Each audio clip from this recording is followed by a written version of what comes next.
Je remercie M. Cazenadar, le directeur de la Maison des Cultures du Monde, de son hospitalité inconditionnelle. Dès qu'il a connu le projet de cette réunion de ce soir, il, sans hésiter, nous a offert cet endroit. Et Claire Hogel aussi, qui a tout fait pour que nous puissions résoudre certains problèmes dont vous vous êtes rendu compte, comme par exemple la difficulté de répondre à l'immense demande qui s'est manifestée. Et donc il y a une retransmission dans une autre salle, celle de l'Alliance française, que Madame Beauparrain a consenti à nous louer et à accepter l'installation que nécessite ce genre de choses.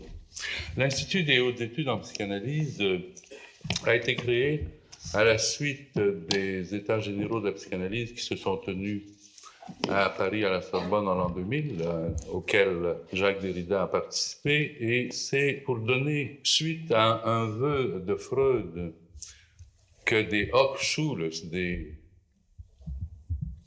Hochschulus, qu'on traduit par hautes études, mais qui serait littéralement hautes écoles, associe différentes disciplines au nécessaire enseignement de la psychanalyse qui a de nombreux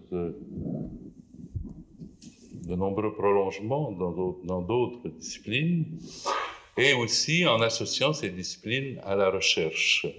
Cette soirée de débat, de controverse, inaugure une série, et je remercie vivement Jacques Derrida, Jean Baudrillard et Alain Grèche, rédacteur en chef du Monde diplomatique, qui remplace pour ceux qui n'ont pas pu être prévenus, Ignacio Ramonet, le directeur du Monde diplomatique, et je remercie à cette occasion le Monde diplomatique de s'être associé à cette soirée.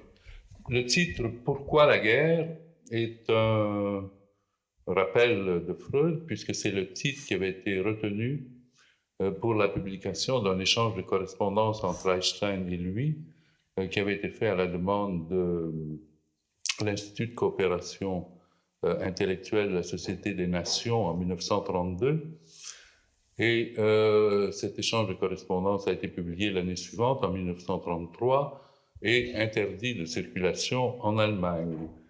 Je rappelle brièvement en quelques mots quelles étaient les lignes de force de cette correspondance.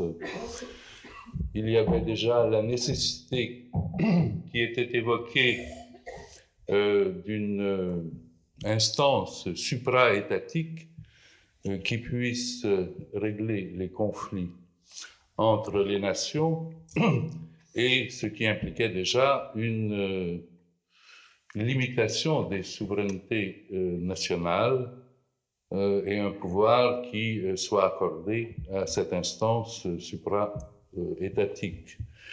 Einstein y parle aussi d'une haine qui habite l'homme et qui habituellement reste plutôt à l'état latent, mais qui peut être mobilisée dans certaines circonstances jusqu'à la psychose collective. Freud, pour sa part, développe une pulsion, dans sa théorie générale des pulsions, une pulsion de pouvoir, une pulsion de souveraineté, de cruauté, qui serait indéracinable chez l'homme, et que recouvre en général toutes sortes de revendications, qu'elles soient idéologiques ou religieuses. Il est question également de forces d'opposition à cette pulsion de cruauté, comment elle peut être dérivée vers d'autres voies indirectes, soit dans la culture, ou également l'opposition qui peut venir d'éros. Et enfin, que cette pulsion de pouvoir peut être aussi mise en échec par la pulsion de mort qui l'habite, en quelque sorte.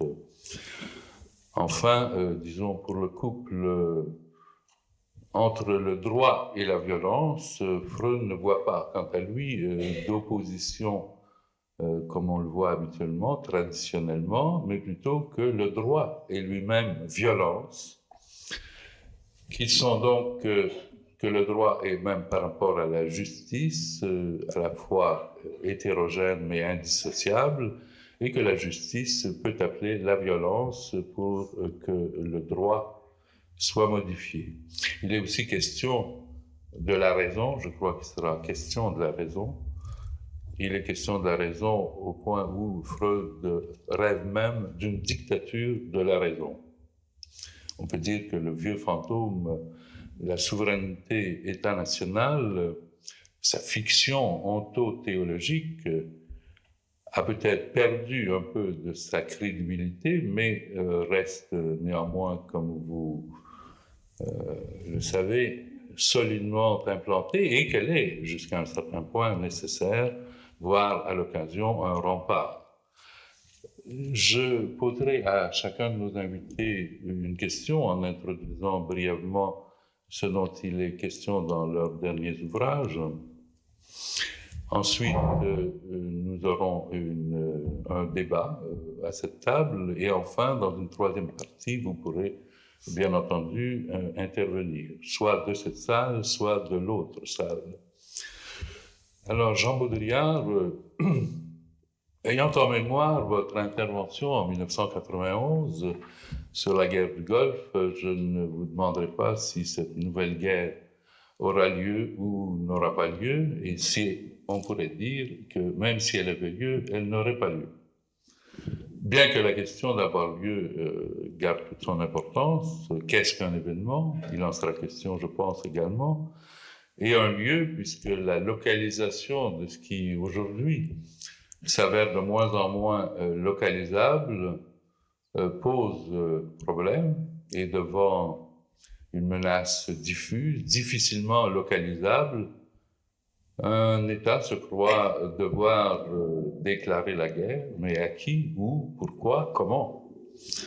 Votre article paru dans Le Monde peu de temps après le 11 septembre a fait l'objet de nombreuses controverses, soulevé même, pourrait-on dire, des boucliers. On vous a accusé, disons-le, parfois, de défendre ce qu'on a appelé le terrorisme, qui est devenu depuis une obsession.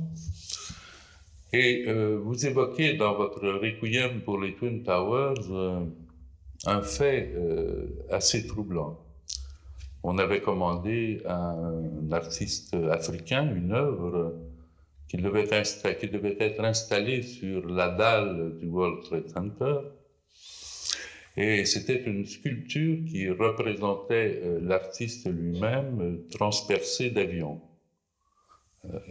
Vous dites un Saint-Sébastien moderne. Venu lui-même le 11 septembre pour y travailler dans son atelier au World Trade Center, il est mort enseveli sous les décombres des tours. Idée stupéfiante d'avoir commandé la figuration et la préfiguration de ce qui allait se passer au lieu même, l'événement. Vous dites qu'il s'agit d'un défi respectif de la pensée et de l'événement, et que l'événement, digne de ce nom, ne peut, dans son caractère impossible comme tel, qu'arracher les concepts à leur champ de référence. L'hypothèse de l'inconscient n'est pas sans trouver à ce sujet quelque pertinence. Y a-t-il de l'événement, au sens où vous l'entendez, qui ne suppose pas qu'il y ait eu une forclusion du réel? Cela fait penser également à l'un de ceux qui avait assisté à une rencontre à Washington, participé à une rencontre à Washington, qui examinait les indices dont les renseignements pouvaient disposer avant le 11 septembre, et devant le faisceau d'indices, quelqu'un qui assistait à cette séance ne put s'empêcher de dire « Nous ne savions pas que nous savions ». Vous donnez vous-même une lecture freudienne, en quelque sorte, de l'événement. Vous traduisez « God bless America » par « Enfin, Dieu nous a frappés ». Et vous dites que l'axe du mal s'empare de l'inconscient de l'Amérique. Et vous parlez plus loin de la prédisposition obscure d'une société à concourir à sa paix, ce que je traduirai à mon tour. Plus le pouvoir tend à s'exercer de manière souveraine, absolue, plus il est hanté par une violence interne autodestructrice. Vous dites bien que l'Amérique n'est que l'allégorie ou la figure universelle de toute puissance incapable de supporter le spectre de l'adversité. Comme on peut dire que les États-Unis est le signifiant en quelque sorte de l'union des peuples et des États, et que la souveraineté absolue, au fond, consiste à prendre la partie, l'État-nation, pour le tout. Ce qui advient aujourd'hui, selon vous, c'est le passage de l'universel au mondial. Les valeurs universelles réussissaient jusqu'ici, plus ou moins bien, à intégrer des singularités comme différences dans une culture universelle des différences. L'universel confronté aujourd'hui à un ordre mondial sans alternative et à la dérive ou à l'insurrection des singularités. Cette expression de la négativité critique, comme vous le dites, qui existait, ouvre sur une violence du mondial, la suprématie de la positivité, de l'efficience technique, l'équivalence de tous les échanges. Et cette violence est même, dites-vous, virulence, elle est virale et opère par contagion et détruit nos immunités. On vous accuse aussi parfois d'être nihiliste. Ce n'est pas mon avis. Vous parlez des forces antagonistes à cette violence du mondial, de résistance de plus en plus vives qui prennent des formes collectives, qu'elles soient ethniques, linguistiques ou autres, mais aussi des formes individuelles, singulières, qui s'inventent, mais qui peuvent être non violentes ou violentes. C'est sans doute à cela, aux forces violentes individuelles, à cette analyse, qu'on a pu croire derrière cette analyse qu'il y avait pour vous des formes de violence individuelle que vous souteniez ou ne récusiez pas nécessairement. Mais toute forme réfractaire à la mise en place du système mondial est virtuellement terroriste. En ce sens, cette violence du mondial produirait une contre-violence.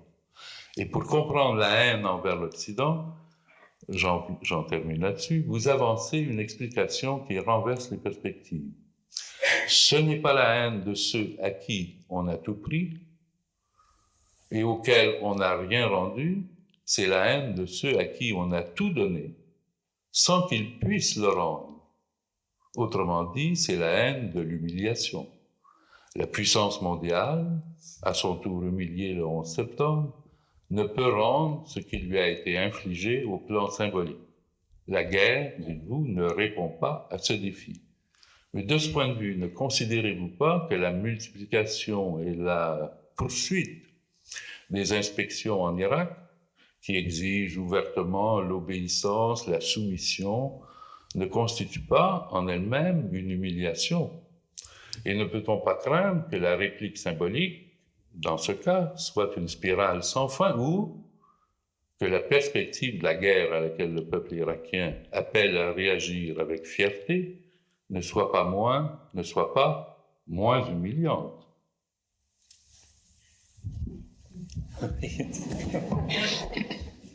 Bon, ben on peut commencer par cet effet, effectivement, d'une torsion de cette règle symbolique qui est qu'effectivement, le défi, c'est de donner sans laisser à l'autre le choix ni la possibilité de rendre.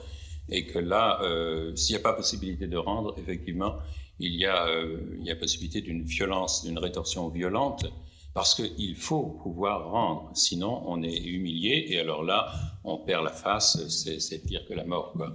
Alors on peut, sur le fait que même les inspections et tout ça, c'est au fond encore un don de plus, enfin on leur donne encore quelque chose, d'une certaine façon.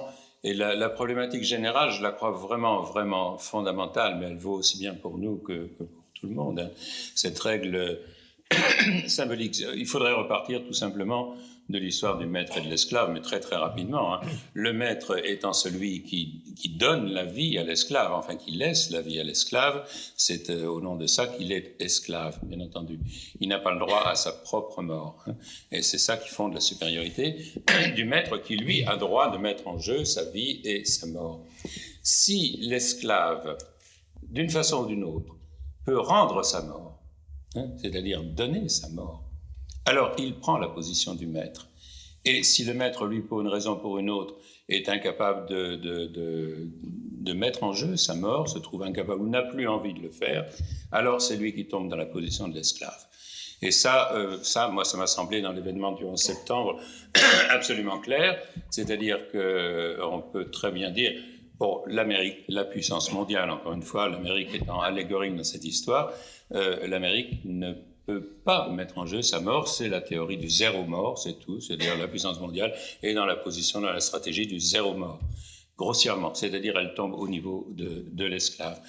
Par contre, le suicide des terroristes, lui, c'est une mise en jeu de leur mort et par là même, ils récupèrent et ils retrouvent une espèce de position du maître. Et là, les positions sont inversées, c'est-à-dire que cette règle fondamentale, cette règle symbolique fondamentale, joue dans un événement comme celui-là d'une façon rigoureuse, je crois. Et il faut prendre les choses au fond, c'est-à-dire dire, au fond, bon, les terroristes, bien sûr, on leur promet le paradis, donc ils se suicident volontiers. Non, ça veut dire que par leur suicide, ils récupèrent une position de maîtrise symbolique, et qui renverse la situation symbolique.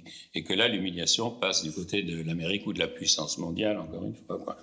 Donc, ça m'a semblé, enfin, une interprétation, cette fois symbolique de l'événement, et pas du tout en termes politiques, économiques ou autres, parce que là, moi, je n'ai pas d'opinion. Je pense que toutes les opinions là-dessus sont extrêmement scabreuses. Mais en termes symboliques, ça, l'événement s'interprète de cette façon-là. Bon, ça, c'était pour enchaîner sur le... Mais moi, j'avais un peu envie de parler de cette guerre-ci, alors, de toute façon, sa possibilité, son statut, etc.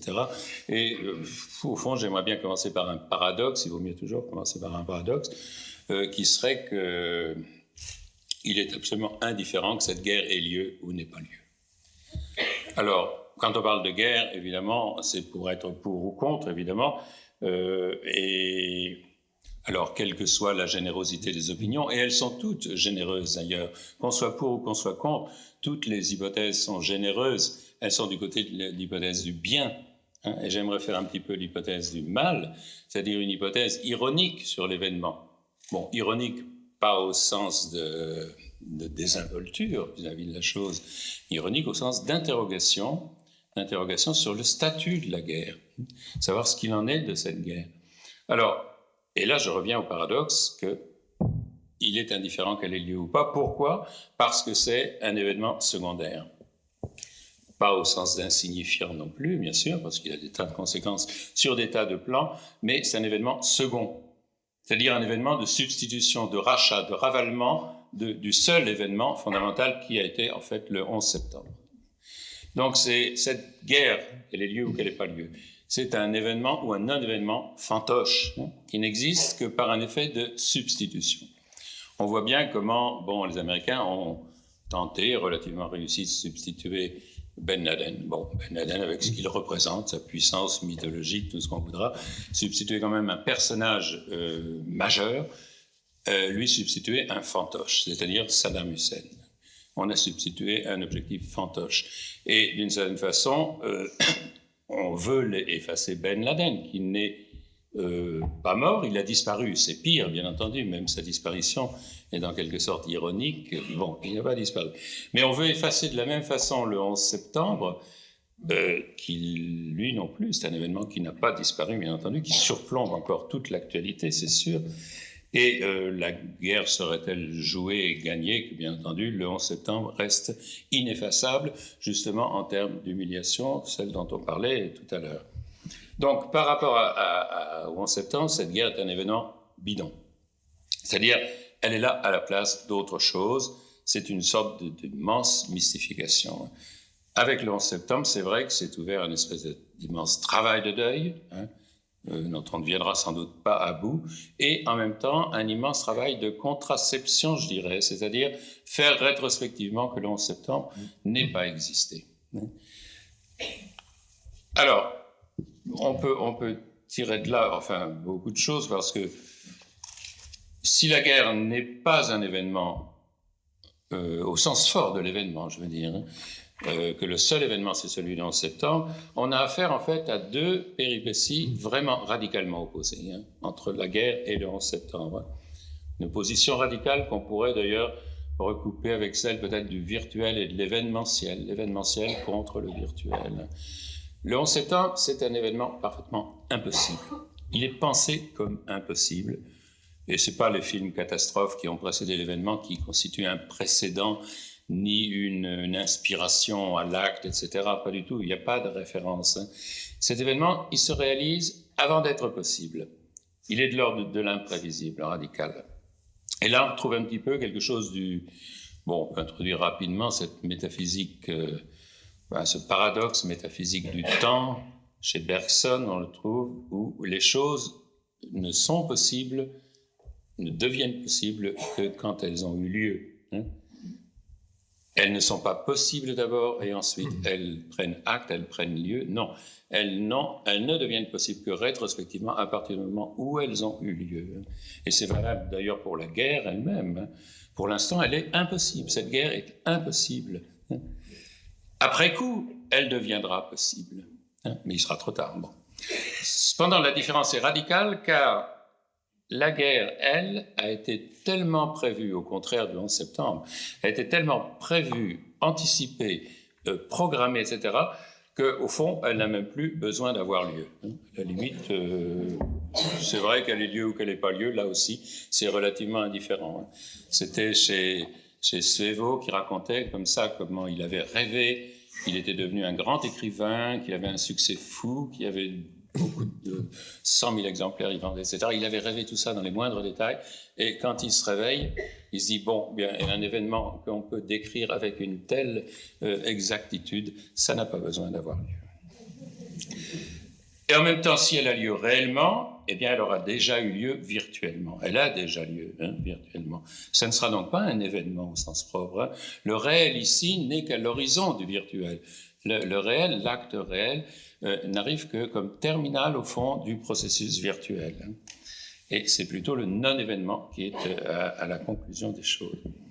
Alors, cette emprise du virtuel sur le réel est encore plus visible dans le cas de cette guerre, dans la mesure où on a affaire à deux guerres doubles, c'est-à-dire à deux guerres clones, celle du Golfe et celle-ci.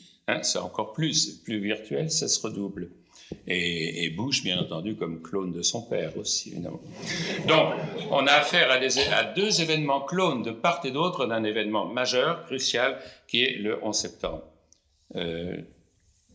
Et cette espèce de suspense, de retard interminable de la guerre, c'est à la mesure, évidemment, proportionnellement, inversement proportionnelle, de la soudaineté, de la brutalité, au contraire, de l'événement lui-même.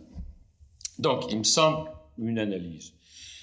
On va faire beaucoup de points d'interrogation sur une analyse possible de cette situation, mais enfin, il faudrait au moins qu'elle parte de cette volonté qu'il y a là, une volonté d'annulation, d'effacement, de blanchissement, en quelque sorte, de l'événement premier, ce qui la rend, la guerre, donc, virtuelle, puisqu'en fait, elle n'a pas de finalité propre, elle est là pour autre chose, elle n'a pas de nécessité, d'ailleurs, on le sait, au fond, elle n'a pas d'objectif véritable, elle a la forme d'une conjuration, d'un exorcisme d'un événement qu'il est justement impossible d'éviter. On aurait donc d'un côté une stratégie banale d'effacement, je veux dire, par le militaire, par le rapport de force, par la politique, géostratégique, tout ce que vous voudrez, et de l'autre côté une stratégie fatale, alors là c'est celle du 11 septembre.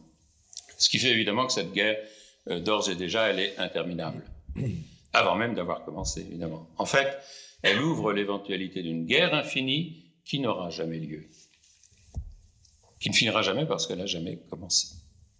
Et qu'elle ait lieu ou pas, c'est évidemment ce suspense. Elle crée une situation maintenant presque définitive, car c'est ce suspense qui nous attend désormais, une sorte d'actualité diffuse de la terreur, sous la forme, bien sûr, de ce principe de précaution qui est celui d'une guerre préventive. Hein. On l'a dit préventive, bon, d'accord. Mais cette prévention, cette rétorsion, cette répression anticipée d'un acte de guerre qui n'a pas été commis, puisque jusqu'à nouvel ordre, l'acte criminel virtuel de Saddam n'a pas eu lieu, c'est en fait beaucoup plus une prévention de l'événement passé, c'est une prévention rétrospective du 11 septembre, du fait réel majeur de l'attentat du 11 septembre. C'est contre cela qu'elle est dirigée, hein, et avec elle, désormais, une situation sans doute endémique de contrôle planétaire, de sécurité planétaire. Alors là, ça serait, mais ça on pourra en parler après, ce principe de prévention, il faudrait bien sûr le généraliser parce que c'est pas un cas particulier, il faudrait lui donner une dimension presque pas métaphysique, une sorte de prophylaxie à l'échelle mondiale pour faire qu'il n'y ait plus d'événements, que rien ne se produise réellement hein, qui déstabilise ou qui perturbe cet ordre mondial, enfin à l'échelle mondiale. Non seulement les crimes doivent être prévenus, mais n'importe quel événement, n'importe quelle singularité doit être prévenue, je veux dire dissuadée à l'avance. Le mot anglais, bon, deterrence, hein, c'est une deterrence, c'est-à-dire dissuader, mais dissuader par la terreur, justement, en fait, la terreur préventive, dissuader l'événement de se produire. Alors, sur la prévention, je ne sais pas si vous avez vu, bon, il y a pas longtemps, a sorti ce film Minority Report. Hein. Là, c'est un très bel exemple, encore que le film soit assez naïf dans son genre, puisqu'il s'agit encore de répression policière, évidemment, alors que plus tard, ça serait une répression génétique, évidemment. Mais enfin, ça ne fait rien. C'est-à-dire, le crime n'a pas eu lieu, mais la répression, elle, a lieu, de toute façon. Le crime est absent, en quelque sorte, mais il nous laisse hein, la répression du crime. Alors, cette prévention-là, elle s'exerce bon, sur toutes sortes de choses, mais moi, je distinguerais bien trois points. C'est-à-dire, c'est une prévention de l'événement, de tout événement, au sens fort hein, que je lui donne ici, l'événementiel, bien entendu. Il faut que plus rien n'ait lieu, véritablement, qui dérange l'ordre, enfin, qui une singularité quelconque. Elle n'a plus le droit d'avoir lieu. Bon, ça, c'est un veto sur la singularité, un veto sur l'événement. Là, la prévention, elle est générale. Il y a une prévention sur, comment je dirais, sur l'ennemi. Alors là, effectivement, on peut reprendre les analyses de Carl Schmitt et tout ça, et une prévention sur l'ennemi, c'est-à-dire il y a un espèce d'effacement de l'ennemi en tant que tel. Hein, il n'est plus reconnu comme ennemi, il est simplement exterminé comme nuisible. Ça, c'est autre chose, bien entendu. Il n'est au fond, ce qui, dans une action physique, militaire, par exemple, contre déjà au moment de la guerre du Golfe ou celle-ci, c'est pas tellement l'ennemi physique qui est détruit que le concept même d'ennemi. Et ça se lit effectivement dans l'arrogance extraordinaire qu'il y a à annoncer cette guerre, à dire je la ferai quand je veux, où je veux, hein, et vous la subirez quand j'en aurai envie. Hein. Cette arrogance-là, qui est le signe effectivement de la disparition de l'ennemi. Donc, en quelque sorte, une prévention de la guerre elle-même, parce qu'il n'y a plus de guerre à ce moment-là. Elle est virtuelle si on veut, mais il n'y a plus de guerre puisqu'il n'y a plus d'ennemis, il n'y a plus d'autres. C'est tout à fait autre chose. Et je dirais aussi une prévention de la mort, tout simplement. C'est-à-dire que là, il y a une espèce de... Bon, zéro mort, ça veut dire quelque chose, mais ça veut dire beaucoup plus généralement que la théorie stratégique, enfin stratégique américaine, hein, ça veut dire le veto mis sur la mort, c'est-à-dire la contraception de la mort partout. Et ça, c'est même valable, je veux dire, dans l'acharnement thérapeutique ou des tas de choses où vous voyez bien que en voulant nous faire survivre à tout prix en nous transformant en morts-vivants, en quelque sorte. Un zéro mort, mathématiquement, ça veut dire zéro vivant, c'est à peu près la même chose. Et puis, il y a cette prévention-là, on peut la voir à la limite, bon, sur la guerre elle-même, donc c'est une prévention de la guerre, c'est-à-dire que la guerre en tant que guerre, vraiment, elle n'aura plus lieu, il n'y aura plus que des guerres virtuelles où il n'y a pas d'ennemis de cette façon-là. Le modèle, il est là maintenant. Et peut-être on peut aller jusqu'à dire que c'est une prévention de la puissance elle-même, c'est-à-dire la puissance même dans cet exercice-là, inconditionnel, hein, sans altérité, sans adversité et tout, quelque part, elle se précipite dans son propre gouffre. Quelque part, elle exerce sa deterrence, sa dissuasion contre elle-même, et là on revient au problème en effet du suicide presque, hein, en quelque sorte, du système de tout pouvoir. Mais enfin là, on pourra en rediscuter. Voilà, donc on aurait affaire, c'est vrai, à un principe de précaution, mais c'est pas seulement un principe, ça deviendrait une sorte de réalité totalitaire et sécuritaire, hein, qui n'est plus exactement de l'ordre de la dissuasion, bien entendu, de la guerre froide, hein, c'est autre chose. C'est maintenant, elle est devenue virale, en effet, en quelque sorte, cette prévention-là, elle entrerait dans tous les interstices de la vie et de la mort aujourd'hui. Merci. Nous pourrons y revenir tout à l'heure. Jacques Derrida, je ne sais pas si vous avez la même conception de l'événement, du terrorisme, de la raison. J'ai sans doute lu les deux conférences qui composent le volume Voyou sur fond de lecture de votre adresse aux États généraux de la psychanalyse, où vous faites longuement référence à cette correspondance entre Einstein et Freud. Dans votre seconde conférence, Arrivé-aux fins de l'État, vous appelez aussi, parfois comme Freud, à la raison, en montrant des rationalités antinomiques qui sont à l'œuvre, surtout face au vacarme des mobilisations guerrières. Combien de projections utiles et d'ultimes dénégations, dites-vous, recouvrent toutes sortes de rationalisations. Par exemple, la campagne contre les États dits voyous, de rogue states, en effet, pas peu soucieuse elle-même du droit international, est manœuvrée par des États hégémoniques dont on a tôt fait et bien fait de démontrer qu'ils se comportent eux-mêmes depuis longtemps comme des rogue states. Tout État souverain est virtuellement et a priori en état d'abuser du pouvoir et de transgresser le droit international, et comment le recours à la terreur et à la peur a toujours été le ressort ultime, Jean Baudrillard fait aussi allusion, du pouvoir souverain de l'État. Les lumières à venir, dites-vous, devraient nous enjoindre de compter aussi avec la logique de l'inconscient, je cite, et l'idée engagée par une révolution psychanalytique. Elle-même surgit de cette inflexible et cruelle auto-immunité qu'elle appelle parfois, la psychanalyse, pulsion de mort. Auto-immunité, je le rappelle pour ceux qui ne l'auraient pas en souvenir, auto-immunité, au sens où Jacques Derrida l'entend, c'est cette étrange logique illogique par laquelle un vivant peut spontanément détruire de façon autonome cela même qui, en lui, se destine à le protéger ou à l'immuniser contre l'intrusion agressive de l'autre, par exemple. Et nous connaissons en médecine les maladies auto-immunes.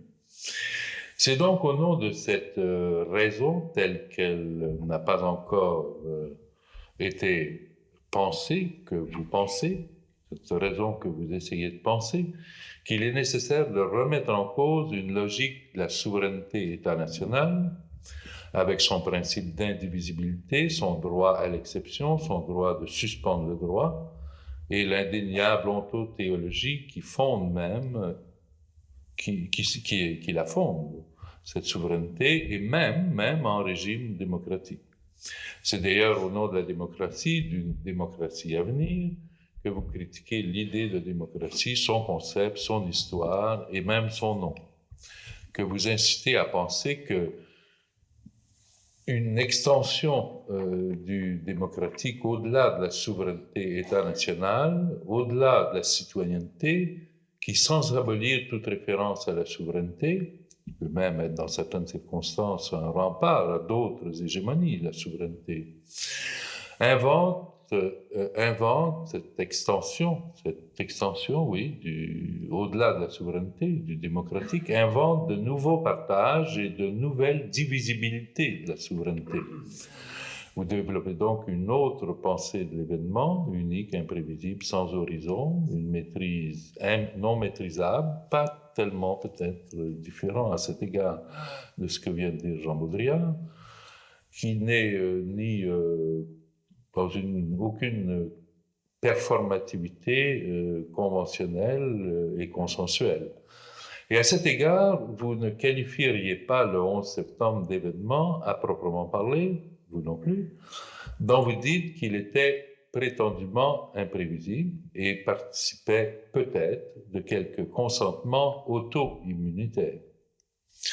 À propos de démocratie et souveraineté, vous montrez que ces deux principes sont tour à tour indissociables et en contradiction l'un avec l'autre. Vous n'avez pas de mots trop forts pour qualifier la monstruosité, je cite, qu'est le Conseil de sécurité de l'ONU, l'arbitraire injustifiable et inavouable de la suprématie des membres permanents de ce Conseil, qui sont les plus puissants États du monde, qui étaient, en tout cas jusqu'à maintenant, et dotés de l'arme, et qui étaient jusqu'à maintenant les seuls dotés de l'arme nucléaire. Il y a là le fait d'un diktat, dites-vous, et d'une dictature qu'aucun droit universel ne peut en principe justifier.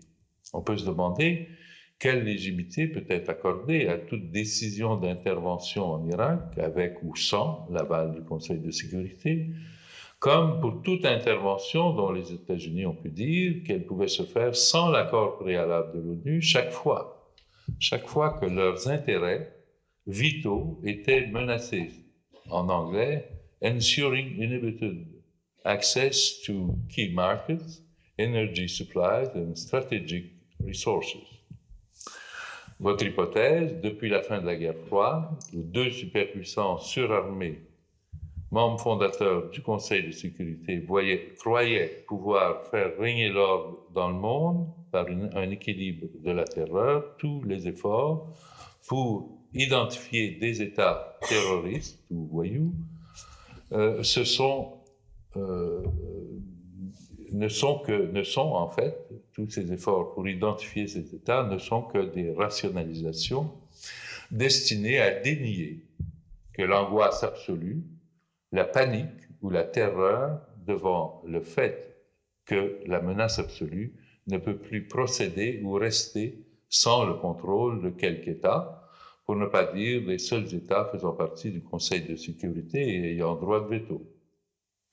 C'est pourquoi vous parlez de concepts traditionnels de guerre ou de terrorisme comme des concepts moribonds. Le terrorisme étant associé à des guerres révolutionnaires, à des guerres d'indépendance ou à des guerres de partisans dont l'État était l'enjeu, l'horizon ou le terrain, ce qui n'est pas le cas. Face à la volonté de guerre affichée par les États-Unis et certains de leurs alliés européens, le démos de la démocratie, la souveraineté du peuple, a manifesté samedi dernier dans 600 grandes villes,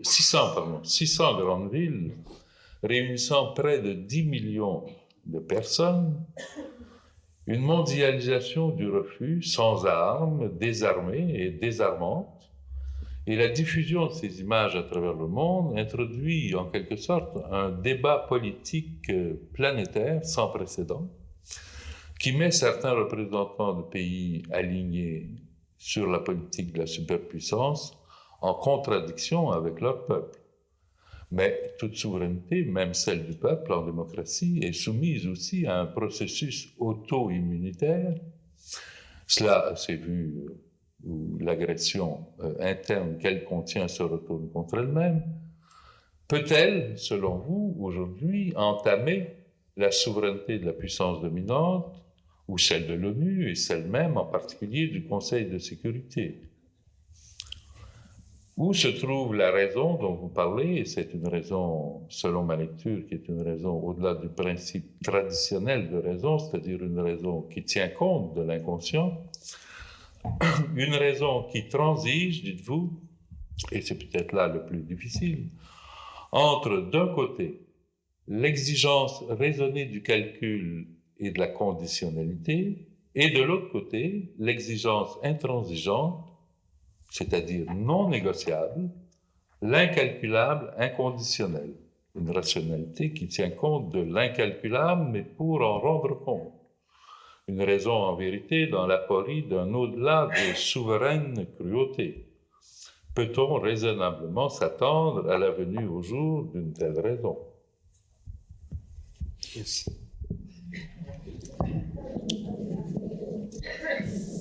Alors pour gagner du temps, devant des questions aussi difficiles et intimidantes, je m'aperçois que c'est la première fois de ma vie, malgré tant d'autres expériences de discussion publique, que je prends part à une discussion sur des problèmes politiques brûlants. Je m'aperçois aujourd'hui que j'ai toujours évité de le faire ou eu peur de le faire, et ça m'inquiète beaucoup. Ce qui me rassurerait et ce dont je me réjouis, en remerciant les organisateurs, à commencer par René Major et tous nos autres ici, ce dont je me réjouis, c'est que cette discussion ait lieu sous le signe de la sérénité pacifique, c'est-à-dire que quel que puisse être ici entre nous les désaccords réels ou virtuels, les différends, on sait que ça ne donnera pas lieu, comme en temps de lieu où des discussions politiques s'organisent, ça ne donnera pas lieu à des guerres préventives ou réactives. Et ça me rassure beaucoup. Et je m'en réjouis. Je crois que c'est de ça que nous avons besoin, avant tout. C'est-à-dire qu'au fond, le droit à la parole reçoive ce qui lui est dû, et évidemment, quand il est question de guerre comme aujourd'hui, le droit à parole, ça veut dire c'est d'abord le droit de cours. Hein. Toutes les questions dont nous discutons aujourd'hui sont celles de l'autorité et de la force du droit, et notamment du droit international.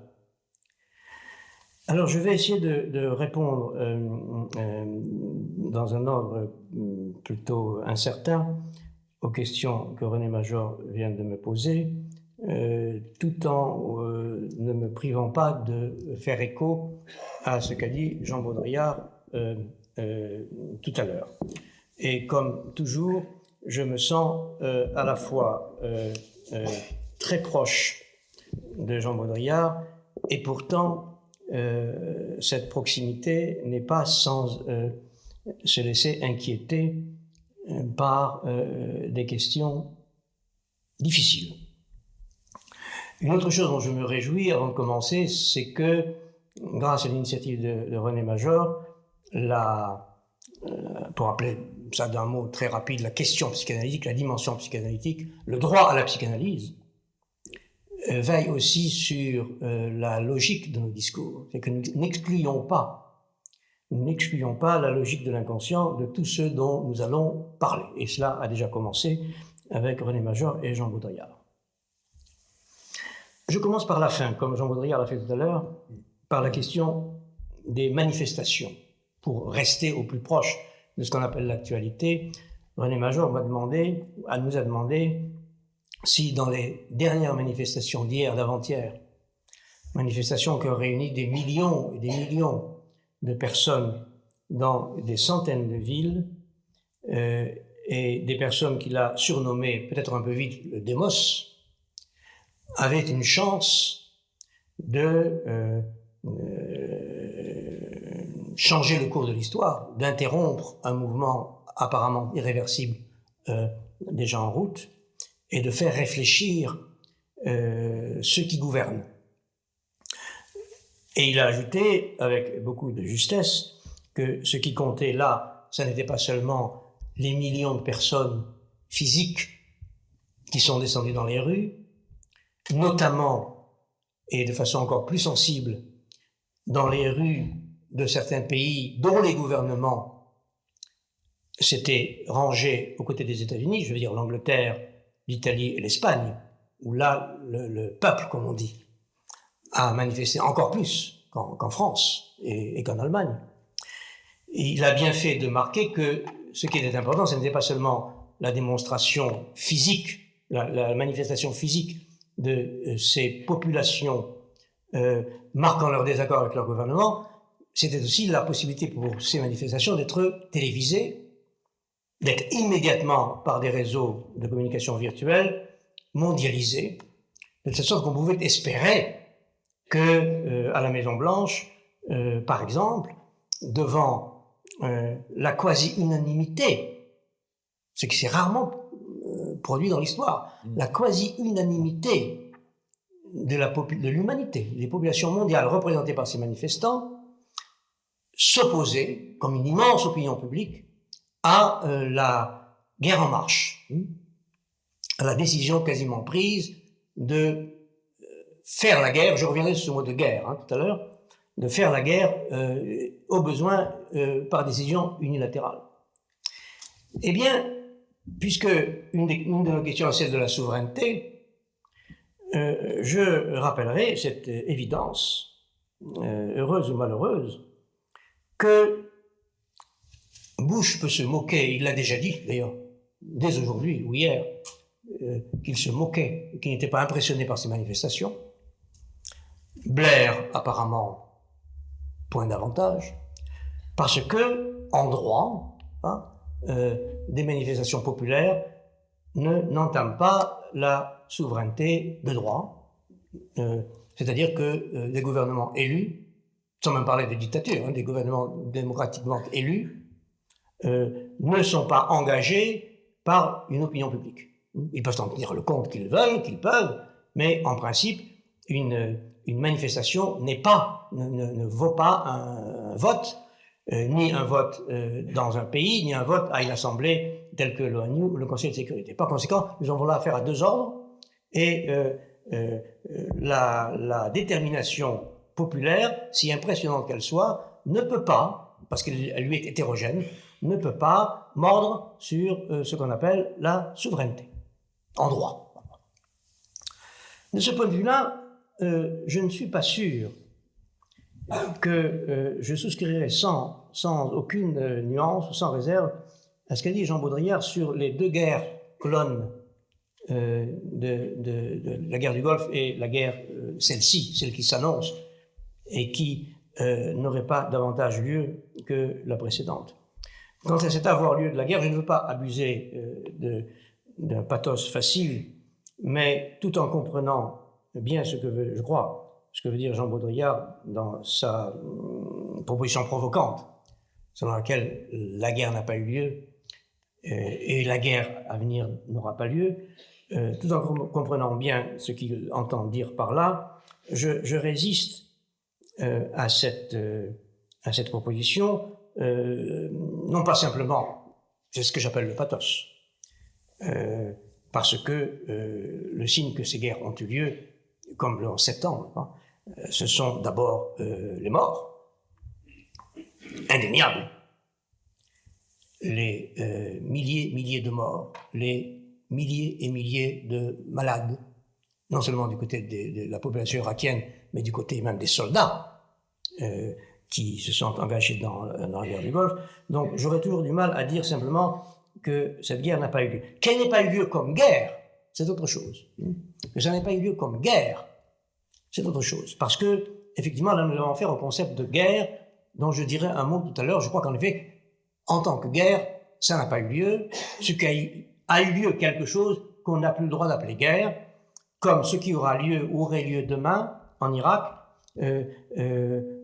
n'aurait pas lieu comme guerre. Je reviendrai sur ce concept de guerre tout à l'heure, qui me paraît appeler des réflexions sémantiques au moins. Mais là où j'hésite à voir entre ces deux guerres, entre guillemets, un rapport de simple répétition du type clonage, reproduction clonique en quelque sorte, c'est que nous sommes en train de traverser, on peut s'en plaindre ou s'en réjouir, une révolution du droit international dont je crois que justement si ce qui se passe aujourd'hui ou demain comme le dit justement Baudrillard tout à l'heure, est un événement de substitution, ce n'est pas parce que c'est un événement fantoche, mais parce que c'est l'événement qui est en train de dissimuler sous son imagerie et dans sa cruauté, ses morts, etc., de dissimuler ce qui se passe peut-être le plus effectif aujourd'hui, c'est-à-dire à la fois au Conseil de sécurité et entre les États-Unis et l'Europe, des ruptures, des nouveautés absolument inouïes dont il faudra parler. Je crois que ce qui se passe au Conseil de sécurité aujourd'hui, ou ce qui risque de se passer demain, ce qui se passe en Europe aujourd'hui, qui risque de se passer demain, ce qui se passe à l'OTAN aujourd'hui, ce qui risque de se passer demain, marque une mutation dont les conséquences sont difficiles à mesurer aujourd'hui et qui me paraît être un des enjeux principaux de la guerre contre l'Irak, de l'éventualité de la guerre contre l'Irak.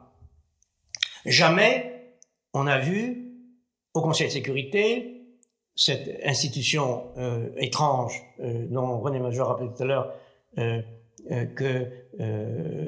comme je l'avais fait moi-même,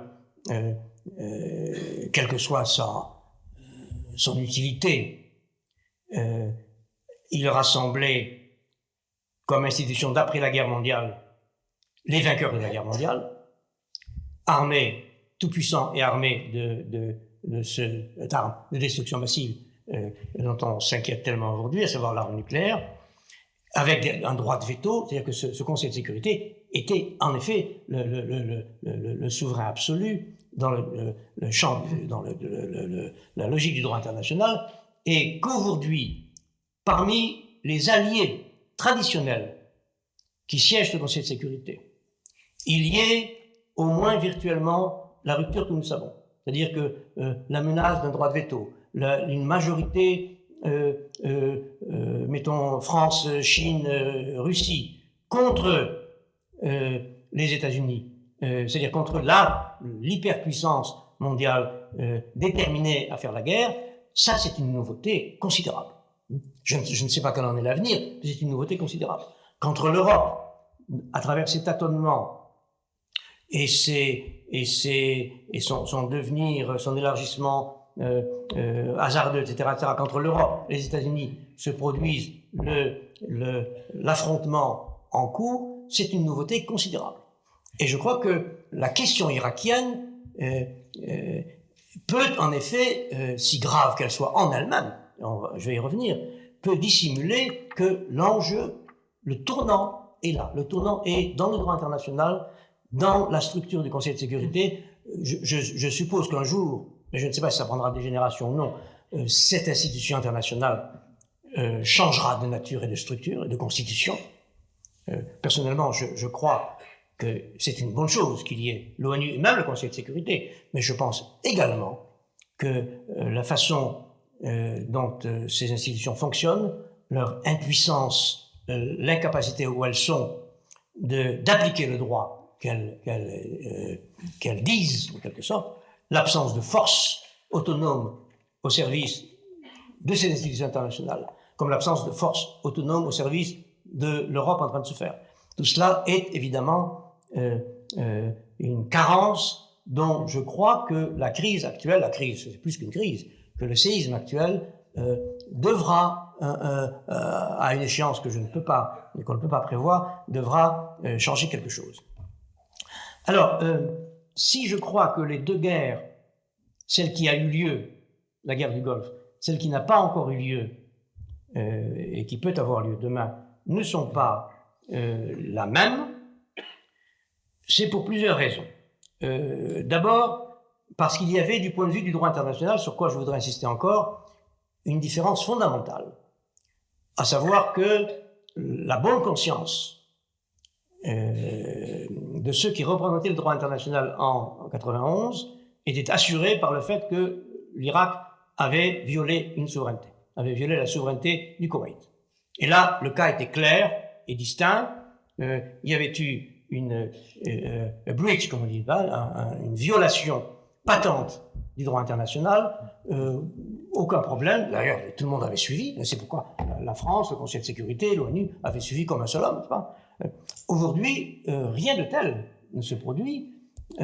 L'Irak n'est pas en train de violer le droit international, n'a pas, en fait, de façon avérée, violé le droit international, d'où toutes les questions qui se posent aujourd'hui à l'ONU, au Conseil de sécurité. Et d'autre part, pour parler encore de guerre, la différence, c'est qu'avant la guerre du Golfe, il n'y avait pas la guerre.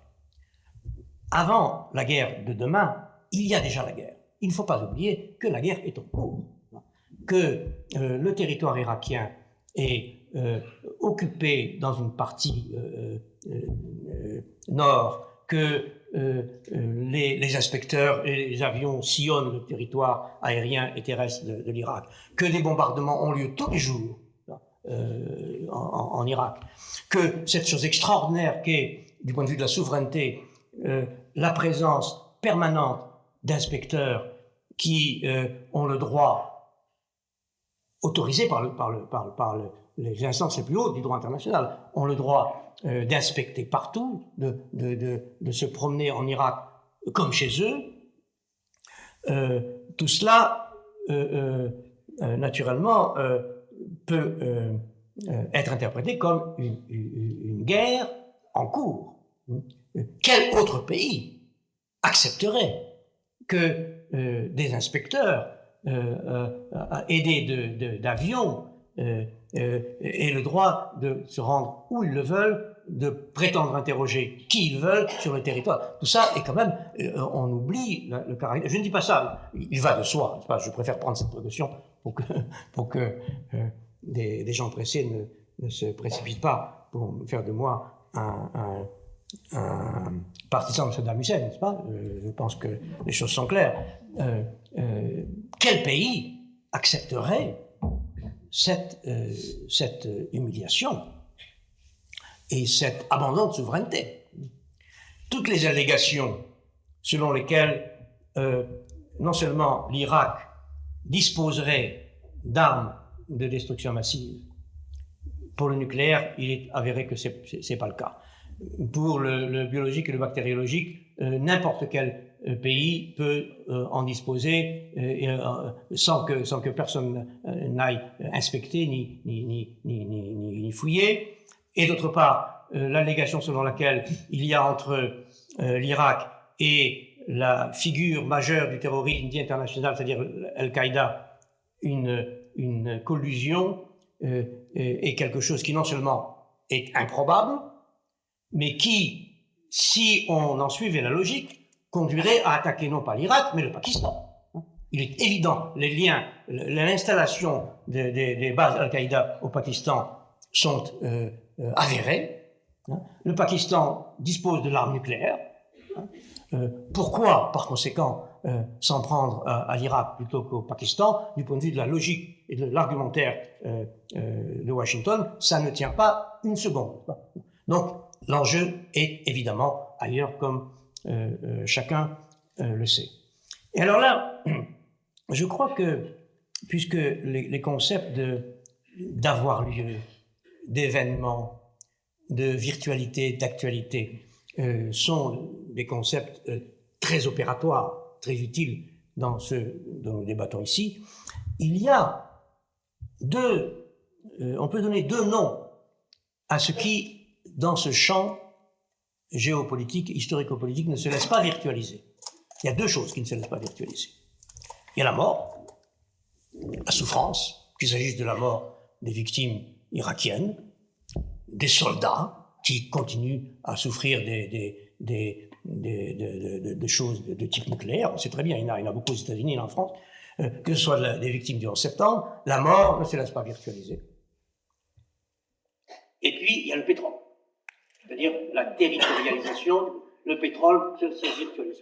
Et on peut virtualiser, on peut faire des guerres virtuelles, tout se passe dans les médias, la télévision, etc., où les médias ont le rôle que nous savons, mais il y a quelque chose qui ne se laisse pas virtualiser, qui est lié à un territoire de façon indéplaçable, et c'est le pétrole. Et là, c'est là que la réalité non virtuelle de la guerre, si elle a lieu, aura lieu. C'est là qu'elle a eu lieu déjà, et c'est là qu'elle aura lieu encore si elle a lieu. Il est évident que toutes les manifestations qui ont eu lieu ces derniers jours, l'opposition européenne et surtout germano-française à l'emballement américain, la fermeté du président français, tout cela peut réjouir certains d'entre nous. Personnellement, me réjouit, je dois le dire, sans que je ne suis pas plus chiracien que Saddam Hussein, mais je trouve que c'est bien. Mais nous ne devons pas nous donner non plus trop bonne conscience, parce que nous savons aussi que cette opposition à l'initiative américaine, telle qu'elle se prépare, de longue date, de très longue date. Je voudrais, si j'en ai le temps, revenir sur la question du 11 septembre et la scansion du 11 septembre dans cette histoire-là. L'opposition à l'initiative américaine se fait au nom du droit international.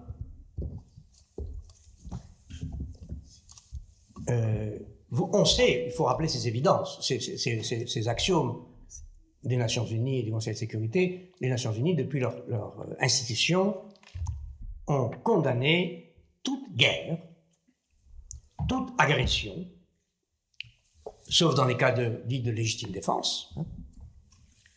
Et s'agissant de légitime défense, il faut noter qu'après le 11 septembre, l'ONU, à une écrasante majorité, a accordé le droit aux États-Unis de faire tout ce qui leur semblerait approprié pour se défendre contre de nouvelles attaques de ce type-là. Par conséquent, les États-Unis avaient un blanc-seing des États-Unis, des Nations Unies, pour se protéger, voire en contre-attaquant, pour se protéger contre toute agression de type terroriste international. Donc, l'opposition française ou européenne, française et allemande, puis russe et chinoise, se fait au nom du droit international, de l'ONU, qui exige, qui interdit tout acte de guerre qui ne s'avance pas, ne se déclare pas sous l'autorité et avec l'accord des Nations Unies du Conseil de sécurité.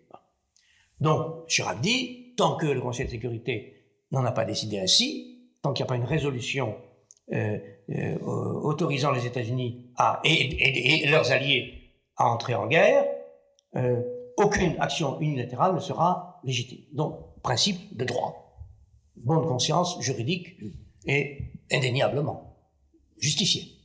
Mais nous ne nous leurrons pas, il y a aussi derrière cette conscience juridique, cette allégation juridique, des intérêts stratégiques, des intérêts pétroliers aussi, la France a des intérêts pétroliers en Irak, sans compter naturellement tout le passé, et ça serait un long chapitre dans lequel je ne m'engagerai pas, tout le passé français, allemand, américain, anglais, etc., de soutien à Saddam Hussein, de formation du pouvoir de Saddam Hussein, non seulement de la formation de son pouvoir, qui n'aurait pas pu se constituer sans le soutien pendant des décennies des pays que je viens de nommer, mais l'armement de Saddam Hussein, comme chacun sait, je rappelle ici une évidence triviale, l'armement de Saddam Hussein, y compris l'armement nucléaire, pour lequel la France n'est pas pour rien, l'armement biologique et bactériologique pour lequel les États-Unis ne sont pas pour rien, tout cela fait que actuellement nous avons derrière la façade du débat juridique devant les plus hautes instances du droit international, des conflits d'intérêts. Des conflits d'intérêts qui, ici, ont une allure plus rassurante pour le droit, là, une allure plus menaçante pour le droit. Et nous trouvons ici, puisque nous devons, René Major a ainsi ouvert la séance, nous devons nous référer à, justement, aux pulsions d'agression, aux intérêts qui viennent toujours travailler les individus et les institutions humaines, rappeler que le droit est toujours une force, une autre force, qui vient à la fois représenter, gérer, apaiser de la force, des conflits de force.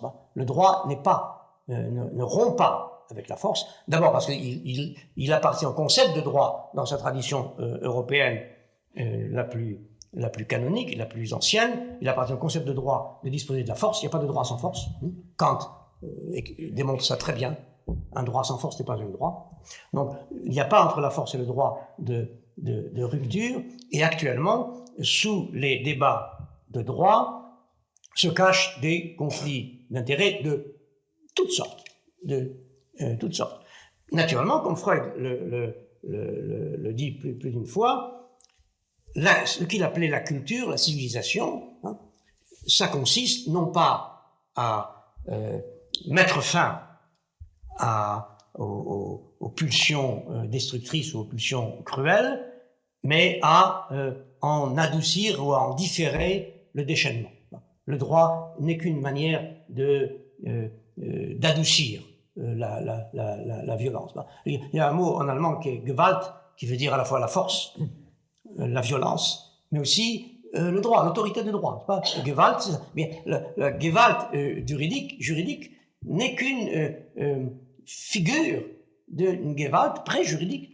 Et c'est bien ce qui se passe. Et donc, dans l'aménagement du droit, il faut aménager le droit. Et je dis que ce qui est intéressant dans la crise actuelle, c'est qu'elle devra conduire à une transformation, à plus ou moins longue échéance, à une transformation profonde des structures du droit international.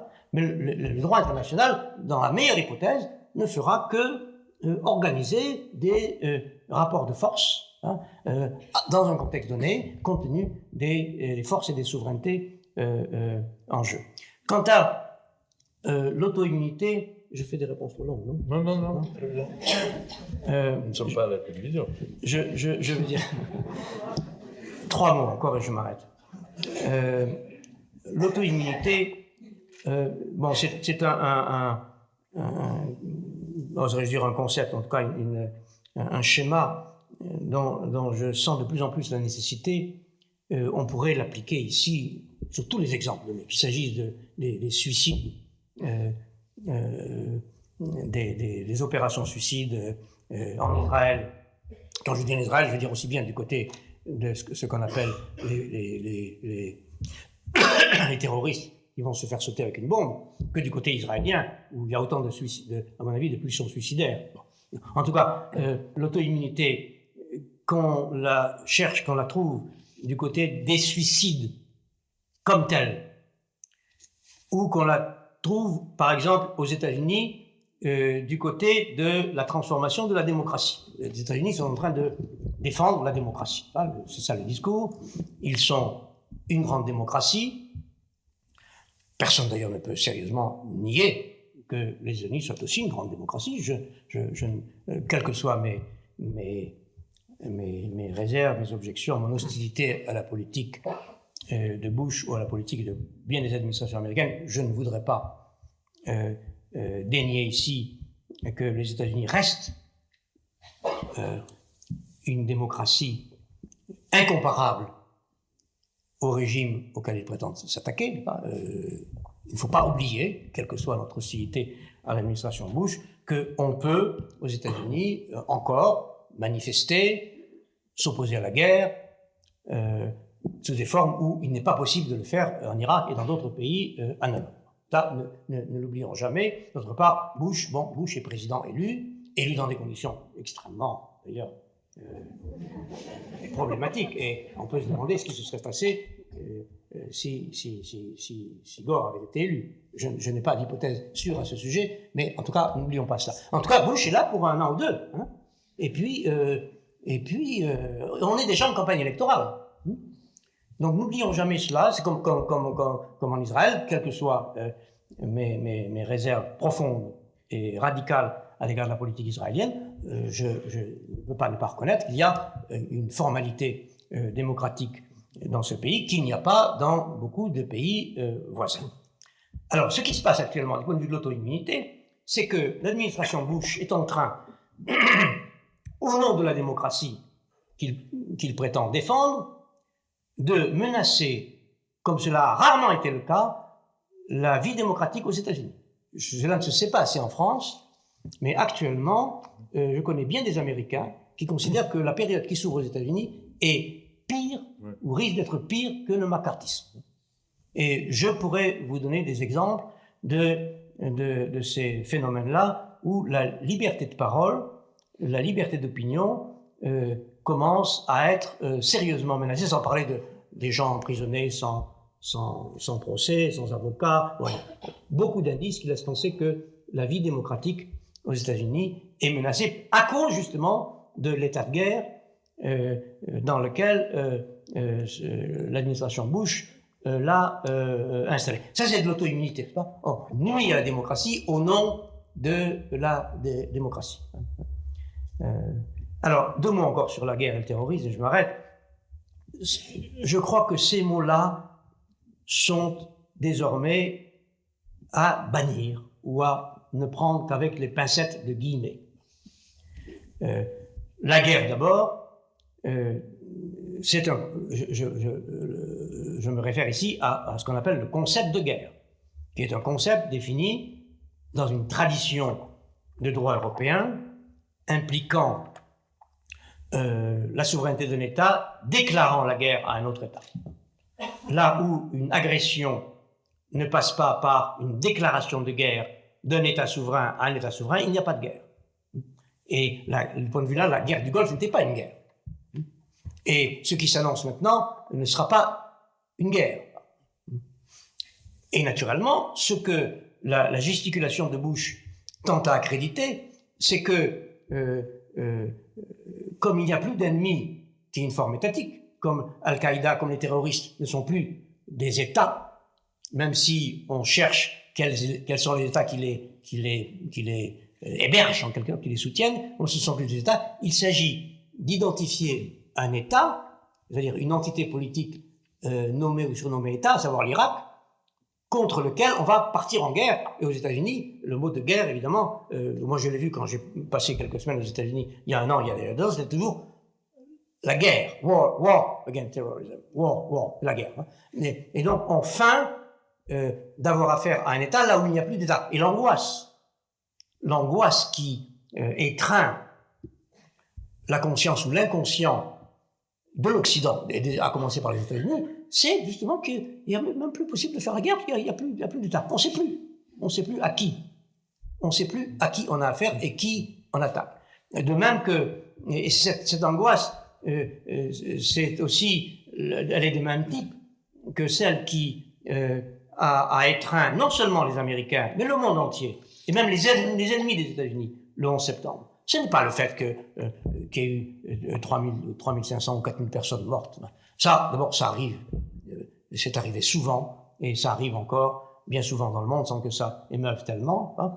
Ce qui a traumatisé, comme on dit, et rempli d'angoisse les Américains et le monde entier, c'est-à-dire tous ceux qui, amis ou ennemis des États-Unis, considèrent que les États-Unis comme sont le garant et le gardien d'un certain ordre mondial, donc la puissance sécurisante, c'est que le 11 septembre annonçait la possibilité pour demain, et le traumatisme ici vient de l'avenir, la possibilité pour demain d'autres agressions encore bien pires qui viendraient sous une forme nucléaire, bactériologique ou biologique, qui viendraient menacer l'État américain lui-même.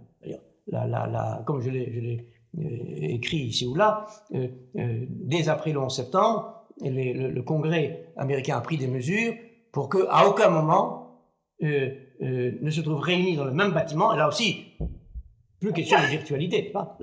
La territorialité ici est irréductible, n'est-ce pas? La territorialité actuelle. Pour qu'à aucun moment ne se trouvent réunis dans le même espace le président, le vice-président et le Congrès, c'est-à-dire tout l'appareil d'État des États-Unis. Pour qu'une attaque ne vienne pas détruire d'un coup le président, le vice-président et le Congrès, de sorte que si jamais le président est assassiné, ça arrive souvent, plus souvent dans ce pays qu'ailleurs, eh bien, un vice-président puisse prendre sa place, ou qui est dans le Congrès. Et donc la peur réelle, l'angoisse réelle, tenait à la possibilité manifestée par le 11 septembre d'attentats bien pires, de menaces bien pires, qui viendraient, manifester la vulnérabilité de l'État américain en tant que tel. Si on avait dit aux Américains, voilà, vous avez perdu 4000 personnes, ils sont morts, c'est bien triste, hein, mais ça ne recommencera plus. C'est fini. Maintenant, c'est fini, c'est la dernière fois, on est blindé. Je vous assure qu'au bout de 15 jours, le deuil aurait été fait et on aurait déjà reconstruit les tours, etc. Bon. Ce qui rend le deuil impossible et l'angoisse durable, c'est la possibilité que ça, non seulement ça recommence, mais que ça soit encore pire demain. Donc, le concept de guerre n'a plus lieu. Alors, en ce sens, je suis d'accord avec Baudrillard, la guerre n'a pas lieu. La guerre n'aura plus jamais lieu, d'une certaine manière.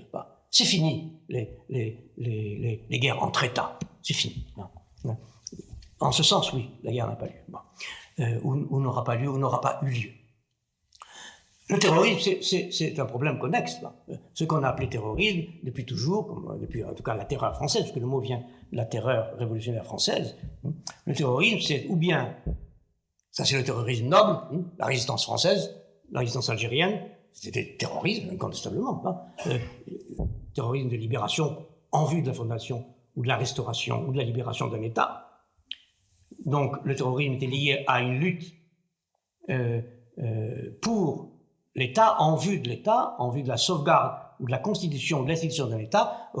Le terrorisme palestinien est évidemment orienté vers l'institution d'un État ou la reconnaissance d'un État, comme le terrorisme israélien était aussi, avec la violence que l'on sait, orienté vers l'institution de l'État israélien.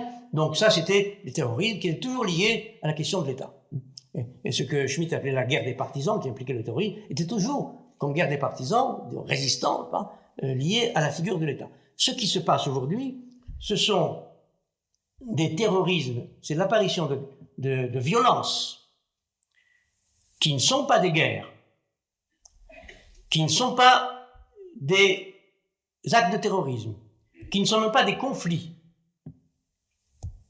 La distinction que fait Kant entre guerre et conflit, c'est qu'une guerre, c'est un affrontement entre deux États sans arbitre, sans tiers, alors que le conflit est toujours un antagonisme, un affrontement pour lequel un arbitrage juridique est possible. C'est ce qu'on appelle un conflit. Aujourd'hui, il n'y a ni guerre, ni terrorisme, ni conflit. Au sens strict, il faut inventer de nouvelles catégories. Et je crois que quand je dis inventer de nouvelles catégories, ça ne veut pas dire que notre problème est un problème spéculatif, de savoir de quel concept on va servir. C'est qu'on a affaire à des choses qui se passent, à des événements réels et non virtuels, qui, délogent en quelque sorte les concepts auxquels, et donc les habitudes, les images, le sens, la sémantique, à laquelle nous avons recours et derrière lesquelles nous nous protégeons. Donc, ces questions ne sont pas seulement des questions de vocabulaire. Il faut savoir que quand quelqu'un dit, et quand un homme politique dit guerre ou terrorisme, eh bien, il ne sait pas de quoi il parle, ou il veut vous faire croire quelque chose qui n'est pas vrai. Je vais m'arrêter là.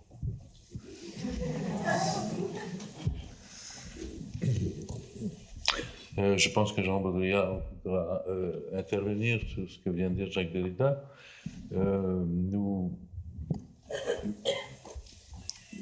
Je remercie auparavant Alain Grèche de s'être joint à nous Ce dont il parle depuis longtemps, dans son dernier livre en particulier, Israël-Palestine, vérité au pluriel sur un conflit. Je ne sais pas si on peut encore dire conflit, mais en tout cas quelque chose qui a eu des tentatives d'arbitrage et qui attend toujours un ou des arbitres.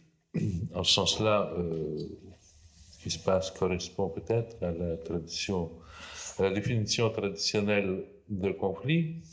Vous retracez une longue histoire qui mène jusqu'à la naissance d'Israël, du judaïsme au sionisme, et vous parcourez les, on peut appeler jusque-là conflits, guerres, accords aussi ratés, les intifadas qui émaillent cette histoire jusqu'à une date récente et jusqu'au dossier des pourparlers, jusqu'au dernier pourparler de tabac en 2001.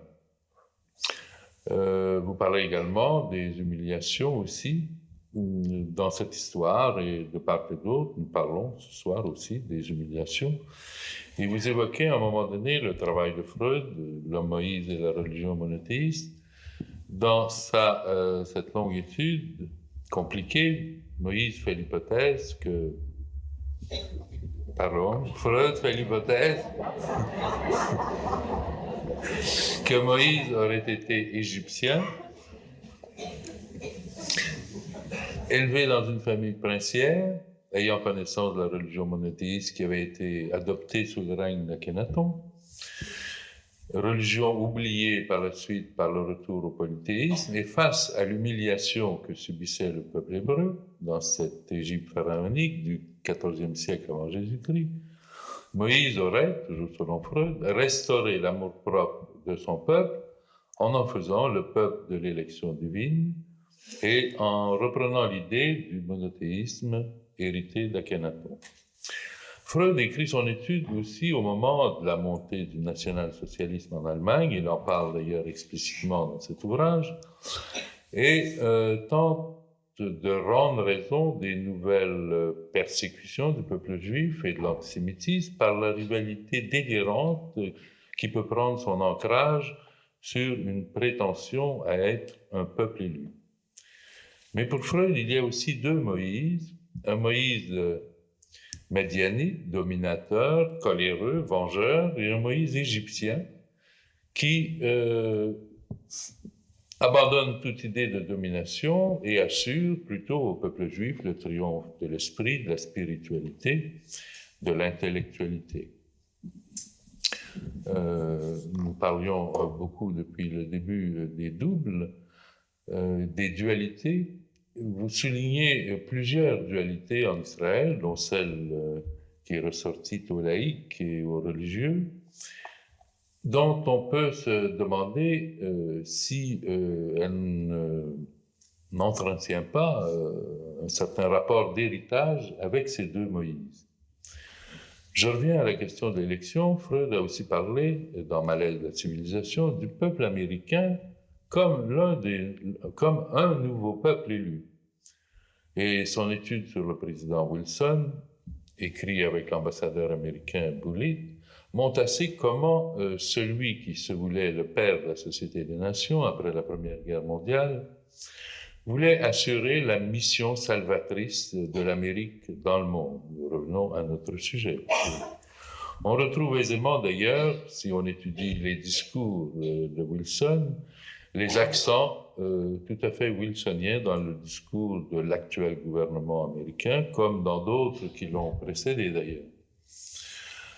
Vous faites aussi appel à la raison, à la laïcité, à l'universel. Vous pensez que les pourparlers de tabac entre Israéliens et Palestiniens auraient pu, une nouvelle fois, conduire à un accord possible. Qu'est-ce qui a fait, selon vous, obstacle? On vous reproche parfois un parti pris en faveur des Palestiniens, vous le savez, qui vous ferait voir les obstacles du côté des dirigeants israéliens qui ont eu ou ont encore de forts accents nationalistes. Quel est le poids du religieux ou du messianisme dans les difficultés à résoudre de ce conflit? On ne peut pas dire que l'administration Bush ait beaucoup fait non plus pour aider à trouver un accord. Quelle est l'intrication entre ce conflit et la volonté affichée de l'administration américaine de servir leurs intérêts vitaux au Proche-Orient? Bien, merci. Ça fait beaucoup de questions. Peut-être, je voudrais rebondir sur la question de la guerre et des conséquences qu'elle peuvent avoir que cette guerre peut avoir au Proche-Orient, en rebondissant sur ce que disait Jacques Derrida en disant ce ne sont plus des guerres. Je veux dire, il faut bien mesurer ce que ça veut dire. La guerre du Golfe de 90-91, d'après une étude d'une statisticienne américaine, qui après avoir publié cette étude a été limogée par son administration, disait qu'elle avait fait environ 150 000 morts durant les quelques semaines de bombardement. Et du côté allié, il y a eu, je ne sais plus, 80 à 90 morts, je crois, dont l'essentiel soit sous feu ami, comme on dit, soit pour des accidents de la route et autre chose. Je veux dire, depuis, on est passé, les conflits ou les guerres qu'on a connues ont été du même type. Je crois qu'on ne se rend pas compte à quel point on est sorti d'une période où même quand les rapports de force étaient très défavorables, par exemple le Vietnam, je veux dire, où on avait un petit pays, entre guillemets, face à une puissance énorme, il y avait un prix de la guerre à payer des deux côtés. Et où les États-Unis ont effectivement payé un prix très lourd. Aujourd'hui, on vient à une situation qui est pas sans précédent dans l'histoire, mais qui pose réellement un problème. Qu'est-ce que ça veut dire une guerre dans laquelle celui qui déclenche la guerre sait au départ qu'il peut avoir 0 mort, ou à peu près? Les États-Unis ont aujourd'hui, le fossé entre les États-Unis et toutes les autres puissances est sans équivalent dans l'histoire. C'est-à-dire, en gros, les États-Unis aujourd'hui représentent à eux seuls, je crois, 40% de l'ensemble des dépenses d'armement mondial. C'est-à-dire qu'ils dépensent plus que les 15 pays qui viennent après eux, étant donné que les 15 pays sont la Russie, la France, la Chine, etc., etc. Donc le fossé technologique entre eux et leur adversaire potentiel est immense. Il n'est pas sans équivalent dans l'histoire. Et il y a dans l'histoire de la colonisation des choses qu'il faut se rappeler parce que elles ont marqué les peuples colonisés. Il y a eu en 1899 une bataille célèbre qui a eu lieu au Soudan, qui s'appelait la bataille d'Omdurman. Omdurman est une ville, enfin c'est Khartoum, c'est un faubourg de Khartoum, qui était il y avait eu en 1895 une révolte au Soudan d'un Mahdi, c'est-à-dire d'un envoyé de Dieu, qui avait soulevé le pays contre contre la colonisation égyptienne et contre la présence britannique. Et il avait libéré le pays pendant 4 ans, jusqu'au moment où les Britanniques ont dit maintenant ça suffit, on va reconquérir le pays. Et donc il y a une armée anglo-égyptienne qui avance vers Khartoum et il y a une bataille à Omdurman. Et c'était donc la fin du siècle, un moment où il y a une révolution dans les armements, notamment avec 2 choses très importantes qui sont les mitraillettes, aux mitrailleuses, c'est-à-dire des choses qu'on n'avait pas avant, on avait des fusils, et les balles explosives qui s'appellent les balles Dum-Dum, qui sont inventées en, je sais pas, 1895. 2 ans après, il y a une convention de toutes les grandes puissances européennes pour dire nous ne les utiliserons jamais, avec 2 exceptions, la chasse et les colonies. Donc, 1889, il y a cette bataille, il y a, je crois, 12 000 morts soudanais, 48 morts anglo-égyptiens, 16 000 prisonniers dont on pense qu'ils ont été exécutés ensuite par les anglo-britanniques. Donc on est on revient aujourd'hui dans des situations qui, pour les peuples colonisés ou ex-colonisés, rappellent des situations d'impuissance totale. C'est-à-dire, encore une fois, on n'est plus dans le cas algérien, vietnamien, etc. On est dans le cas d'un désespoir total. Et je crois qu'on ne peut pas comprendre l'attrait que peut avoir pour un certain nombre de gens le terrorisme, comme si on ne comprend pas ce déséquilibre des rapports de force. Et je crois que c'est très important. La deuxième remarque par rapport à ça, c'est sur le terrorisme. Je voudrais dire que le terrorisme n'est pas une idéologie. C'est important parce qu'on nous dit aujourd'hui le terrorisme, c'est l'ennemi après le nazisme, après le communisme, etc. Le terrorisme, c'est un moyen d'action condamnable, qu'on peut discuter. Comme vous savez, il n'y a pas de définition juridique du terrorisme. Les Nations Unies ne sont jamais arrivées à le définir parce que c'est un concept tellement large qu'on ne sait pas ce que c'est. Mais de toute façon, ce n'est pas une idéologie. Je crois que c'est important à comprendre. Mais c'est un moyen d'action. Et quand Ben Laden dit aujourd'hui c'est la seule arme que nous avons, il faut bien comprendre que c'est un discours qui rencontre un écho chez des peuples qui ont l'impression, et pas que l'impression, d'être dominés, écrasés, et sans aucune possibilité réelle de résistance.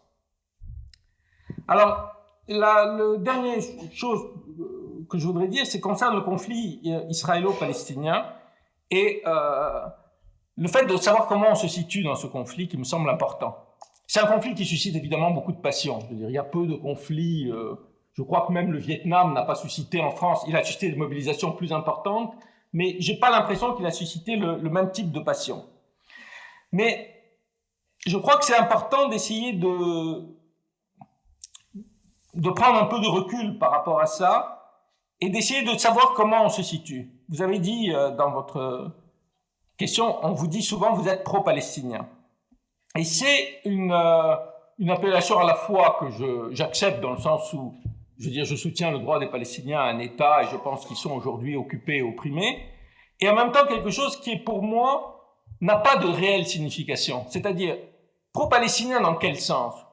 Que les Palestiniens sont un peuple à part, qu'ils sont un peuple élu, qu'ils ont des droits supérieurs à ceux du voisin, qu'ils ont je dirais, des qualités particulières qui en feraient un peuple à part.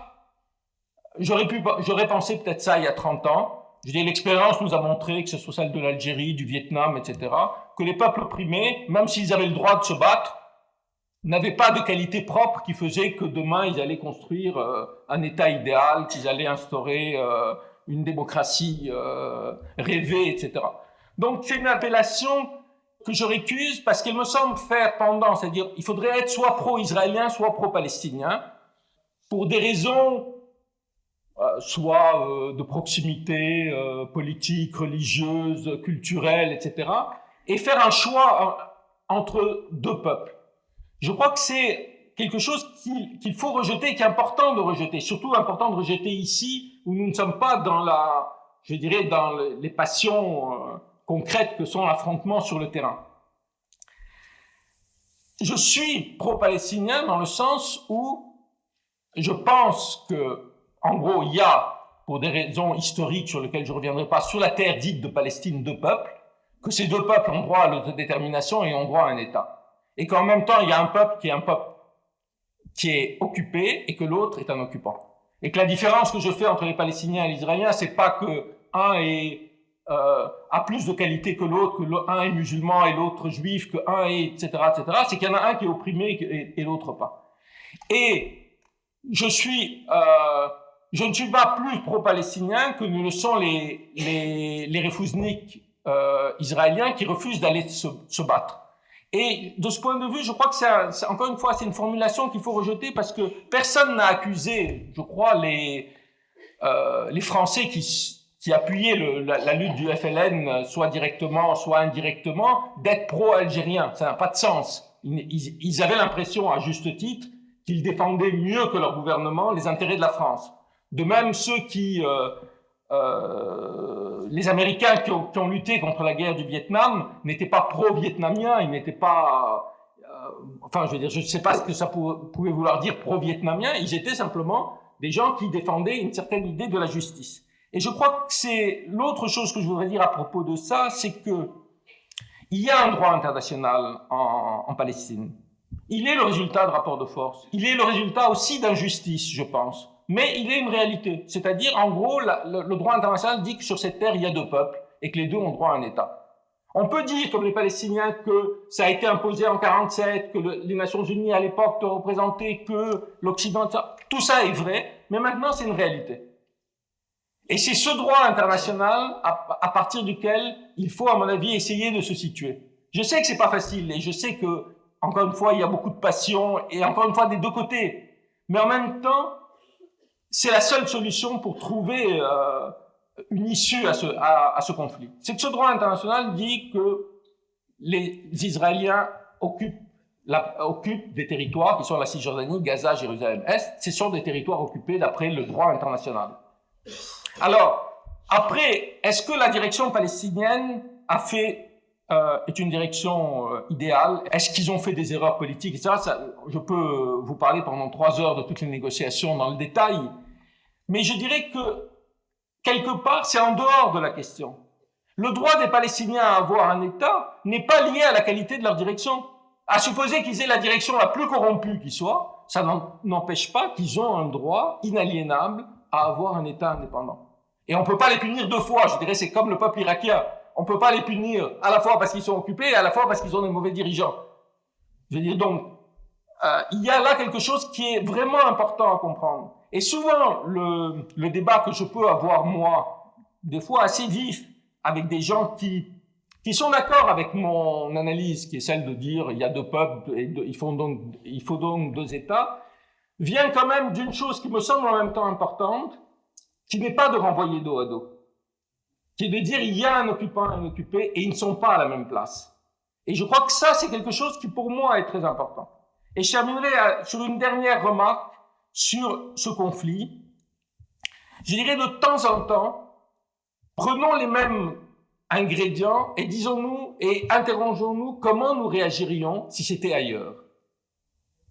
Bien sûr, je veux dire, la question d'Israël, de la Palestine, de la Terre Sainte, des Juifs, elle est une question qui soulève plus qu'ailleurs des passions et c'est normal. Mais en même temps, de temps en temps, essayons de voir comment nous réagirions. Je vais vous dire, une fois j'ai été invité au barreau des avocats de Seine-Saint-Denis, par quelqu'un que je connaissais. Ma venue a soulevé beaucoup de polémiques. Et bon, mais finalement, elle s'est faite. On m'a mis quelqu'un pour m'apporter, entre guillemets, la contradiction. J'avais aucun problème là-dessus. Et j'ai écouté des avocats. Et j'ai écouté des avocats parler. Et à un moment, je leur ai dit, mais écoutez, imaginez un moment que nous ne parlions pas de ça. Nous parlons des punitions collectives imposées par l'armée française en Algérie. Vous ne réagiriez pas comme ça. Vous ne diriez pas, mais le FLN algérien a utilisé le terrorisme. Oui, le FLN algérien a utilisé le terrorisme. Oui, le FLN algérien a commis des crimes absolument affreux et peut-être que le mouvement de soutien a eu tort de ne pas en parler assez. Et encore une fois, et après, je dirais, le problème de la lutte contre, par exemple, les punitions collectives aujourd'hui, contre les destructions massives d'habitations de terroristes, entre guillemets, je veux dire, qu'un avocat puisse justifier ça, et un avocat parfois de gauche, pour moi, relève de quelque chose d'incompréhensible. Réellement. Et encore une fois, je ne le dis pas dans un sens polémique, parce que je pense qu'il faut il faut aussi comprendre que ce conflit est un conflit qui suscite des passions et accepter qu'en partie, on est tous passionnés, je veux dire. Et encore une fois, je sais très bien que, bon, par exemple, pour une partie de la communauté juive, dont beaucoup ont de la famille en Israël, je comprends que chaque fois qu'il y a un attentat, il y a une angoisse particulière qui se sauve. Je veux dire, tout ça me semble des réactions humaines et normales. Mais en même temps, on n'est pas dans des solidarités où il faut refuser les solidarités qui soient purement je dirais, ethnique, religieuse, nationale, mais des 2 côtés. C'est pas parce qu'on est un Français musulman qu'il faut être solidaire des Palestiniens.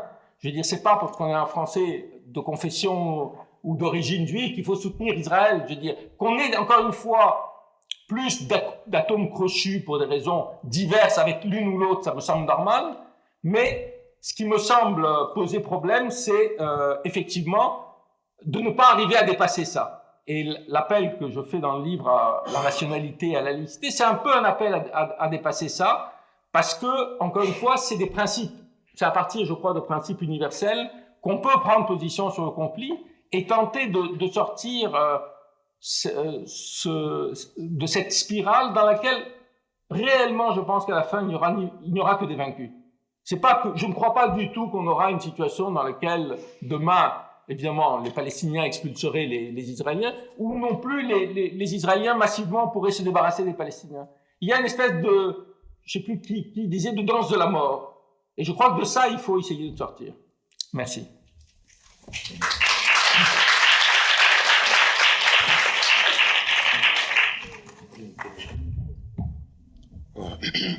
Oui, enfin on discute un peu. Oui. Je sais pas. Je veux bien.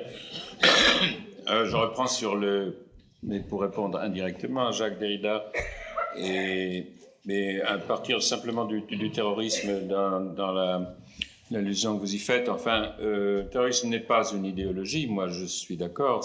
Mais c'est une stratégie. Et ce n'est pas seulement un moyen d'action.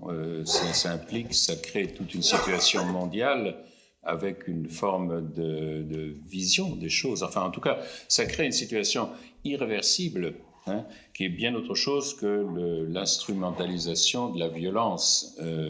Ça crée une situation, le terrorisme d'ailleurs, dont on sait qu'elle est aujourd'hui partagée de façon complice, alors par les États aussi, etc., si bien que la terreur, qui est quand même le noyau du terrorisme, la terreur, elle est de part et d'autre, elle est indécidable en termes d'idéologie, effectivement, en termes moral ou philosophiques, même chose, mais par contre, on peut voir qu'en termes de stratégie, elle est originale, d'une certaine façon, et elle crée une situation originale.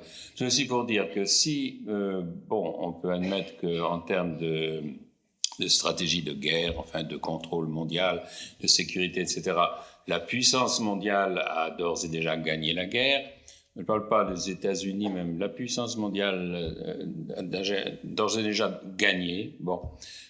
Par contre, sur le plan symbolique et dans les répercussions de tout ça, il me semble que c'est le terrorisme qui a gagné. Symboliquement, pour l'instant, c'est lui qui l'emporte. Et ceci pour beaucoup de raisons, justement parce qu'il crée une situation. Par exemple, l'attentat du Jérusalem, qu'est-ce que ça fait ? Ça montre tout d'un seul coup que tous les pouvoirs sont coalisés contre une seule apparition comme celle-là. C'est-à-dire qu'à ce moment-là, ça démontre d'une certaine façon que tous les pouvoirs démocratiques, totalitaires, libéraux, fascistes, je n'en sais rien, se retrouvent au regard de l'ordre mondial, au regard de l'ordre en général, se retrouvent tous du même côté, du côté du manche, bien entendu, et que ça éclaire, je veux dire, c'est violemment, c'est presque d'une ironie féroce aussi, mais ça démontre tout d'un coup quelque chose qui est une vérité potentielle des choses. Et du même coup, ça crée précisément, enfin évidemment à ce moment-là, le droit en prend un coup, parce que c'est tous les pouvoirs coalisés de cette façon-là, le principe même de légitimité et de représentation est mis à mal, effectivement, et on se retrouve devant une situation de fin de la souveraineté d'une certaine façon, puisque les pouvoirs sont tous d'un côté. Et aujourd'hui, on voit que toutes les populations, enfin presque, disons, passons à la limite, sont contre la guerre et qu'elle aura lieu quand même parce que tous les pouvoirs, tous les manipulations actuelles, à mon avis, se retrouveront du côté de l'ordre mondial, parce que c'est comme ça, parce que le pouvoir a une définition, il est du côté de l'ordre, et qu'il est aujourd'hui du côté de l'ordre, sans légitimité propre, sans souveraineté, en effet. Pourquoi ? Parce qu'il n'est plus à proprement parler un pouvoir de représentation. Pour avoir une souveraineté, il faut avoir une représentation. Il faut que la population, quelque part, enfin, qu'il y ait une volonté, une opinion publique peut-être aussi, et puis une délégation de souveraineté, etc., etc. Pour qu'il y ait un droit, pour qu'il existe un droit. Or, aujourd'hui, ça, ça, c'est le terrorisme qui a créé cette situation de dissension, de déhiscence totale entre les pouvoirs et les populations. Et ça, alors, l'exemple le plus terrible, c'est bien le théâtre de Moscou. C'est-à-dire que là, le pouvoir ne fait plus de partage entre les otages et les terroristes. C'est à peu près comme la vache folle. On abat le troupeau par principe de précaution. C'est la même chose. On met en acte, en quelque sorte, le syndrome de Stockholm, c'est-à-dire cette espèce de complicité entre le terroriste et l'otage, etc. Cette complicité que cherche le terrorisme dans son action, eh bien, c'est le pouvoir qui l'exerce directement et il exécute tout le monde. Et aujourd'hui, on est dans cet état-là. Et ça, c'est une dans ce sens-là, l'ami Paul Virilio a bien raison quand il parle, en effet, on est devant une sorte de guerre civile planétaire. Bon, le concept de guerre civile, là aussi, il est à remettre peut-être un peu dans le tiroir, mais enfin, c'est quand même ça. C'est-à-dire, la scission passe là, cette fois, entre les pouvoirs et leur population, et ça crée une situation planétaire tout à fait nouvelle. Et moi, alors, j'aurais beaucoup moins d'illusions que Jacques Derrida sur la possibilité de voir ressurgir, de faire ressurgir quand même une nouvelle puissance universaliste à travers une forme ou soit de prise de conscience, de manifestation, etc. Et que, ceci arriverait à finalement peut-être à remettre en place quand même une autre forme de droit et une autre forme de justice, voire de raison politique, etc. C'est là beaucoup moins d'illusions là-dessus. D'ailleurs, j'avais entendu Françoise Gaillard parler de ça, et elle disait fort justement que cette extraordinaire manifestation mondiale, on pouvait lui faire crédit et y voir prendre un espoir fou sur cette histoire-là, et on peut aussi voir un symptôme très très inquiétant, puisque elles sont le symptôme de cette scission, de cette dissidence même des populations par rapport au pouvoir, c'est-à-dire elles sont le symptôme d'une sacrée crise de cette démocratie. Mais je crois que ça va beaucoup plus loin, c'est-à-dire que cette coalition de tous les pouvoirs et leur perte même de souveraineté, si bien qu'on se retrouve, comme vous l'avez bien expliqué d'ailleurs, on se retrouve avec un pouvoir absolu, c'est-à-dire qui dégagé du principe de pouvoir, du principe de légitimité, est libre de s'exercer à l'état pur, où on retrouve pratiquement presque à l'état naturel, comme chez Hobbes, avant que l'État arrive, avant que la souveraineté de quelque chose arrive. Alors là, on se retrouve dans un état, je ne peux pas le dire, il est terroriste, c'est-à-dire la situation est terroriste, quoi qu'on veuille. Hein, et il me semble qu'aujourd'hui, d'une certaine façon, Ben Laden, il a gagné, il a mis le monde entier dans un désordre mondial, en tout cas l'ordre mondial, il l'a sacrément mis à sac, mis en échec, et il a créé les conditions qu'on ne puisse plus restituer un ordre en termes de droit, qu'autre chose est en jeu. Alors ce qui est en jeu, moi je pense que c'est beaucoup plus un ordre symbolique, et qu'à ce moment-là, ce n'est plus en termes de rapport de force ni de droit que les choses vont se régler ou se dérégler. D'abord, elles sont déjà déréglées, bien entendu. Et c'est en fait aussi dans cette histoire de dérégulation, justement, et de mondialisation, puisqu'on en parle, eh bien, l'acte terroriste, enfin le 11 septembre, mais d'autres, bien sûr, c'est le premier à opérer un véritable processus de mondialisation. Pas la mondialisation des marchés, des finances, des flux, etc. Celle-là, on la connaît bien. Mais la mondialisation de la puissance, de la domination. C'est le seul à avoir fait la preuve de cette mondialisation de la domination. Et là, maintenant, on est donc dans une situation beaucoup plus radicale de deux blocs, d'un affrontement, d'un antagonisme, dans l'interstice desquels, enfin, entre une puissance mondiale et des... Comment les appeler? Moi, je l'appelle des singularités. Elles peuvent être terroristes, mais pas seulement terroristes. Il y a un affrontement là où les valeurs universelles, universalistes, du droit, etc., me semblent avoir bien peu de chances de se concrétiser. Quelques remarques dispersées.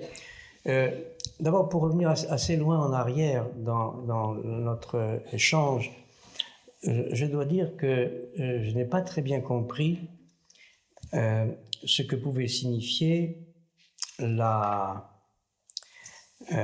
dissymétrie évoquée par Jean Baudrillard tout à fait au début entre, disons, l'Occident qui donnait tout à qui ne pouvait pas rendre, et cette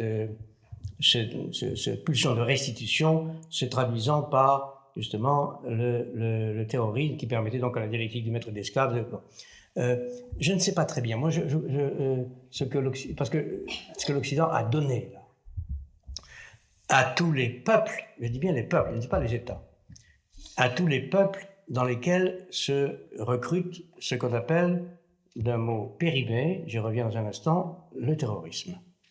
Il est assez indéniable, pour des raisons historiques dont l'analyse demanderait beaucoup de temps, il est indéniable que les populations, en gros, du Moyen-Orient arabo-musulman, pour simplifier beaucoup, sont dans un état économique de pauvreté et de marginalisation, pour ne pas dire, pour d'autres États aussi, d'autres populations aussi pires que ça, qui ne peut pas être sans rapport avec le déchaînement du terrorisme. Alors, c'est le cas des Palestiniens, c'est le cas d'une grande partie de la population irakienne, c'est le cas de beaucoup de populations du Moyen-Orient. Que les richesses pétrolières soient là, c'est incontestable, mais elles ne sont pas la propriété ou le bénéfice de populations qui sont largement marginalisées ou exploitées par cette autre guerre qui est celle du marché mondial, de la mondialisation. Donc je crois qu'ici, il faut prendre en compte, sans économisme, cette guerre économique qui est une guerre permanente, dans laquelle nous connaissons les vainqueurs et les vaincus. Deuxième remarque, la question du zéro mort. Alors, il est vrai que c'est un motif, un slogan, quasiment un mot d'ordre américain, mais il me semble avoir perçu que pour la guerre qui vient, qui s'annonce en tout cas, les Américains, dans leurs discours les plus explicites, ont accepté et déjà anticipé une guerre où il n'y aurait pas zéro mort. Une guerre coûteuse, en vie, une guerre relativement longue, une guerre qui prendrait des formes qui ne seraient pas propres du tout, et comme on pouvait prétendre que le serait ou qu'a été la guerre du Golfe. Et par conséquent, je crois que là, il y a eu un changement dans l'idéologie américaine. Maintenant, on va payer le prix de nos GIs. Il y aura des vies. Et ça passe dans les discours, dans la rhétorique politicienne actuelle.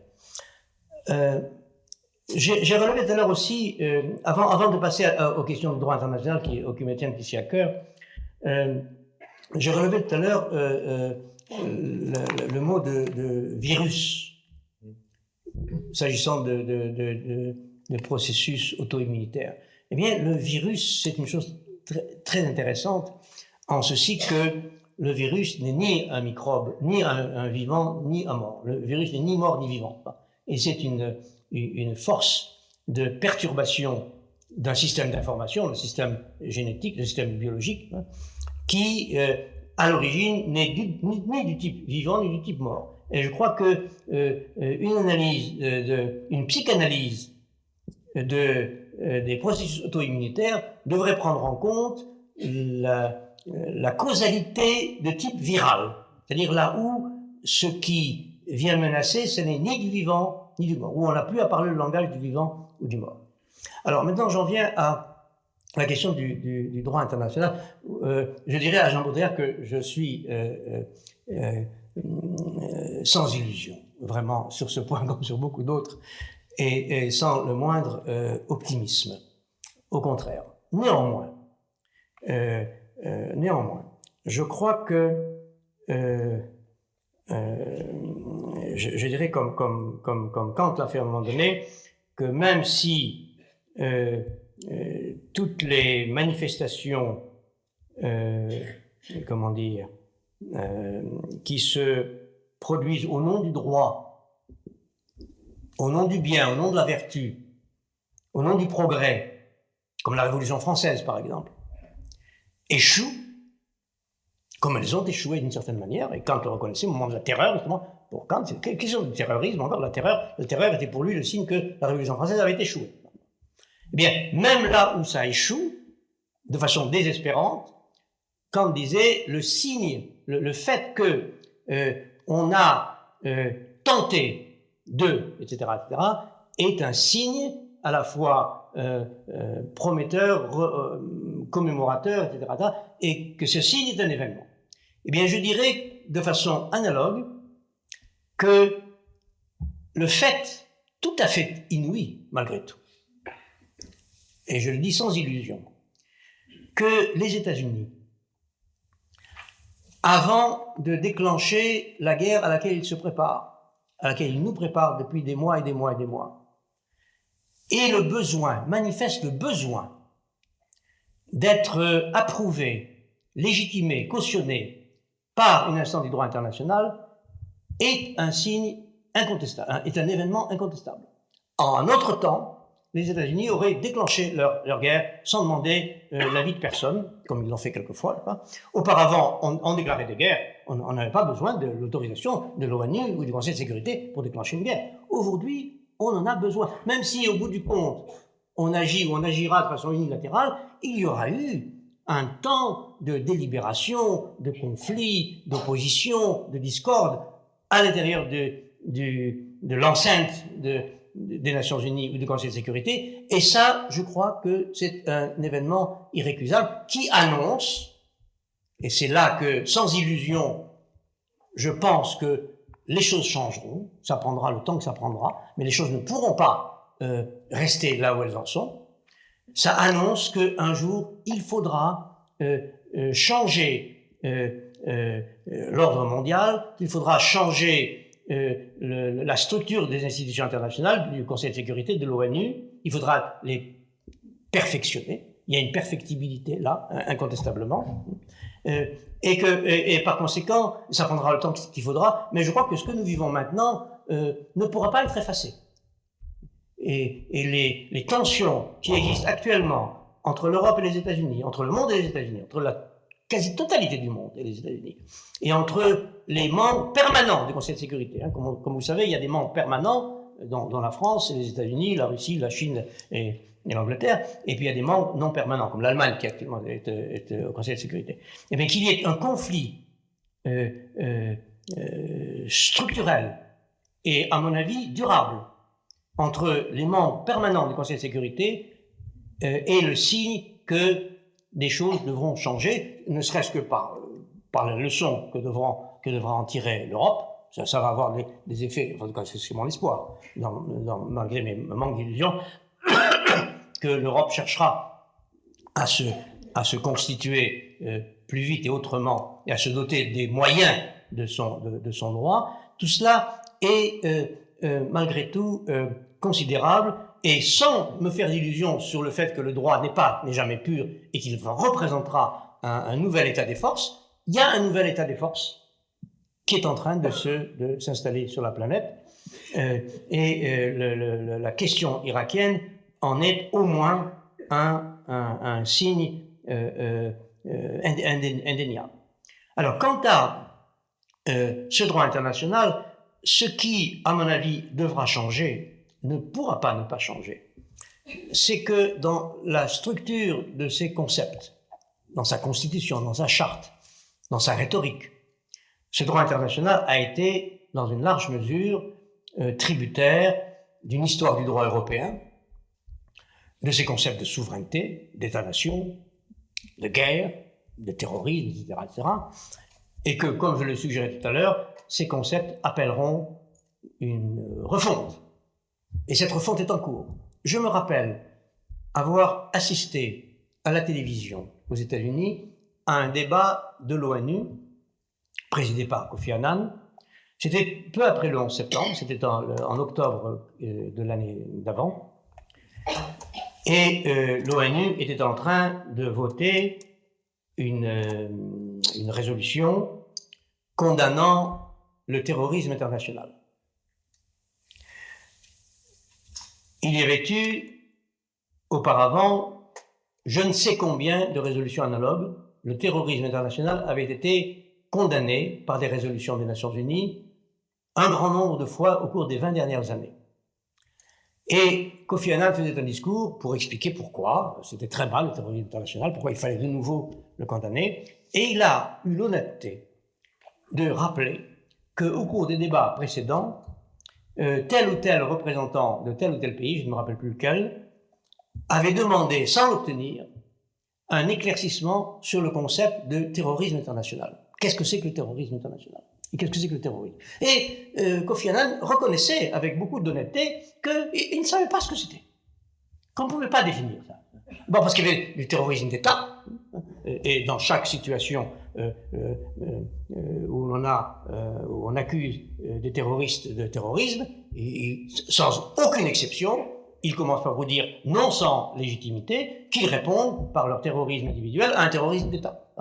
C'est le cas en Israël, bien sûr, mais c'est le cas en Afghanistan. C'est le cas, Bin Laden dira la même chose, et partout on dira la même chose. Il y a un terrorisme d'État. Quand Chomsky, dans de nombreux livres, notamment celui qui s'appelle Rogue States, accuse les États-Unis de se conduire comme un État, l'État voyou champion, hein, eh bien, il marque que la plupart des opérations des États-Unis, dont on parle peu, sont des opérations de terrorisme d'État, et dont certaines sont beaucoup plus graves, avec l'arithmétique des morts, hein, beaucoup plus graves que le 11 septembre. Hein. Au Soudan ou ailleurs, il y a eu des... Ça, c'est du terrorisme d'État. Et par conséquent, devant l'ambiguïté ou la confusion qui affecte le concept de terrorisme, une instance comme les Nations Unies doit avouer qu'elle ne sait pas de quoi elle parle. Et ça n'a pas empêché, après cette discussion, qu'on vote de nouveau, à l'unanimité, je crois, une résolution condamnant le terrorisme international. Parce que pourquoi? Bien parce que tous les États représentés démocratiquement, ça veut dire qu'à l'ONU, la démocratie est un concept onusien, n'est-ce pas? Dans la charte de l'ONU, la référence à la démocratie est explicite. Alors que tous les pays qui sont représentés à l'ONU ne sont pas des démocraties. Bon. Eh bien, tous les États qui étaient représentés à l'ONU, évidemment, en tant qu'État, ne peuvent pas ne pas condamner le terrorisme. Ils ont donc tous condamné le terrorisme international sans savoir très bien ce que ça voulait dire. Alors je crois que là, ça changera, ça devra changer, je le dis, sans illusion, mais aussi avec la quasi-certitude que ça ne peut pas durer, je ne sais pas le temps que ça prendra, mais il est évident que le Conseil de sécurité ne va pas sortir indemne de ce qui est en train de se passer. D'ailleurs, comme vous l'avez remarqué dans toutes les rhétoriques des échanges diplomatiques aujourd'hui, on a affaire au débat suivant. Du côté américain et de leurs alliés, du côté anglais par exemple, on dit attention, ce qui se passe maintenant, c'est-à-dire l'opposition française ou allemande, etc., est en train de discréditer l'ONU. Ce qu'il faut sauver, c'est l'ONU. L'ONU ne va pas sortir intact le Conseil de sécurité est en train de se discréditer à cause de ces débats. Inversement, logique chiracienne ou schröderienne, c'est au nom de la loi des conseils de sécurité, de l'autorité et de la légitimité de cette instance que nous devons soumettre une décision de déclenchement des hostilités, c'est pas de la guerre, de déclenchement d'une agression, nous devons la soumettre à l'approbation du Conseil de sécurité. Par conséquent, l'enjeu aujourd'hui, de part et d'autre, c'est le Conseil de sécurité. Que va devenir le Conseil de sécurité au sortir de cette crise, hein? Et que va devenir par conséquent l'ONU, le Conseil de sécurité étant l'instance souveraine et efficace, relativement efficace de l'ONU. Une dernière remarque en écho ou pour raisonner avec ce que disait Jean Baudrillard de Bin Laden, qui a gagné, qui aurait gagné, peut-être. Et en effet, ce qui s'est passé là a incontestablement fait apparaître. Je ne dis pas déclenché parce que Bin Laden est un symptôme aussi. Je ne sais pas si c'est une cause, c'est un symptôme aussi. En tout cas, il a révélé un désordre mondial, ou il a accéléré un chaos, un désordre mondial, c'est incontestable, mais que la chose irakienne d'aujourd'hui la question irakienne d'aujourd'hui soit la conséquence du 11 septembre, je crois que c'est plus une question qu'une certitude. Je me demande si, au cas où le 11 septembre n'aurait pas eu lieu, on ne sait pas. Est-ce que Sigor avait été élu le 11 septembre? Est-ce que toutes les tensions dont on sait maintenant qu'elles ont préparé le 11 septembre, il y a eu des négociations secrètes en Europe au sujet de l'Afghanistan, au sujet du pétrole, au sujet des circuits, des pipelines, et toutes sortes de choses qui ont préparé le 11 septembre. On le sait maintenant. Donc on ne sait pas si ça devait avoir lieu ou non, de façon fatale. Mais si ça n'avait pas eu lieu, hypothèse, si ça n'avait pas eu lieu, je crois que, et si Bush avait néanmoins été élu, malgré toutes les irrégularités que nous savons, etc., eh bien, il est très probable que la question irakienne se poserait de toute façon. C'est-à-dire que dans la stratégie au long cours, non seulement des États-Unis, mais du groupe pétrolier qui constitue l'équipe de Bush, qui constitue le pouvoir américain aujourd'hui, et du point de vue des stratèges qui règlent leur stratégie sur ce calcul pétrolier, qui peut se justifier, qui en tout cas se justifier non pas au sens du droit, mais qui peut se comprendre. Les États-Unis auront de plus en plus besoin de pétrole, de contrôler leur pétrole. Ils savent que dans 7 ou 8 ans, la Chine aura atteint un niveau de développement économique tel qu'elle aura aussi besoin d'apports considérables de pétrole et qu'elle aura tendance à se tourner aussi du côté du Moyen-Orient. Donc tous ces calculs stratégiques peuvent non pas se justifier, mais s'expliquer. Eh bien, ce que je veux suggérer ici, c'est que de toute façon, la question irakienne que nous vivons en ce moment se serait posée, même s'il n'y avait pas eu le 11 septembre. Et tout ce qui se passe depuis la guerre du Golfe, avec les inspections, le contrôle, l'interruption des inspections, tout cela est un processus relativement indépendant du 11 septembre. Et ce sont entre l'Irak et Bin Laden, il n'y a pas le rapport que Bush voudrait aujourd'hui faire accréditer. Donc je crois que même sans Bin Laden, il y aurait un problème irakien aujourd'hui lié au pétrole, lié à l'ordre politique du Moyen-Orient, lié à la question israélo-palestinienne, bien entendu. On sait déjà qu'aujourd'hui, ça a été révélé il y a 2 ou 3 jours, qu'aujourd'hui, dans le nord de l'Irak, sur le territoire irakien, opèrent des troupes américaines et israéliennes, les Israéliens ne portant pas d'uniforme militaire, portant un uniforme américain ou pas d'uniforme du tout. Par conséquent, tout cela forme un contexte qui ne date pas du 11 septembre et qui aurait imposé ses conséquences de toute façon. Il y aurait peut-être eu des différends, la rhétorique aurait été autre, Bush n'aurait peut-être pas pu invoquer Bin Laden, faire passer l'image de Bin Laden derrière celle de Saddam Hussein. Ça, ce sont des choses relativement secondaires, mais je ne crois pas que la question, et qu'on aurait fait l'économie de la question irakienne s'il n'y avait pas eu le 11 septembre. Je veux dire un mot ? Parce que là, comme je suis vraiment plus d'accord, là, enfin, on a trouvé un point Non, alors là, avec cette tentative de faire l'économie de l'événement, là, alors c'est pas faire l'économie de la guerre, c'est faire l'économie de l'événement. Bon, le 11 septembre aurait pu ne pas exister.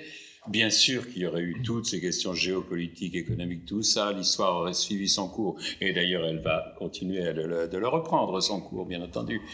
Mais je ne dis pas ça pour minimiser le 11 septembre. Je dis que si, ça le minimise considérablement, bien entendu, parce que cet événement-là crée quelque chose de tout à fait nouveau. Et l'enjeu n'est pas du tout le même. Il peut se passer encore bien des choses au niveau de l'exploitation et tout, et ça créera des conflits, etc. Mais ceux-là, on les connaît, ils sont traditionnels, ils sont conventionnels, ils peuvent continuer. Quelque chose d'autre a eu lieu. Et là, on peut reprendre à partir de ce que vous disiez sur le donner. Je ne vois pas ce qu'on donne. La question symbolique est importante. Le don, c'est évidemment pas donner généreusement, gratuitement, altruistement quelque chose. Le don dans la règle symbolique, c'est un défi. C'est un défi avec le contre-don qui éventuellement rétablit l'équilibre d'une relation. S'il n'y a pas de contre-don possible, on est dans une situation violente, déséquilibrée. Le don, évidemment, bien sûr, n'est jamais le don gratuit tel qu'il est. Il a pris cette valeur dans notre système de valeurs. D'ailleurs, vous l'avez très bien analysé. Donc, en fait, le défi, c'est le défi qui est relevé. Et ça, il n'y a que l'événement, il n'y a que cet événement-là qui a relevé le défi. Parce que pour tout le reste, bon, il y aura de la violence, il y aura des morts, il peut y avoir de la... Bon, mais la situation symbolique du défi et de ce contre-défi, là, qui a eu lieu, et qui, lui, alors là, n'a eu lieu qu'à travers cet événement-là. Parce que tout le reste ne constitue pas une réponse à cette submersion du monde par la culture, la puissance occidentale et tout ce qu'on voudra, on déverse tout sur eux. Non, ils sont en position de recevoir, même si c'est pour les exploiter, les aliéner, etc. Mais on a un concept, évidemment, toujours, nous, du prendre. Alors, les aliénés, les dépossédés, les victimes, c'est ceux à qui on prend quelque chose, hein.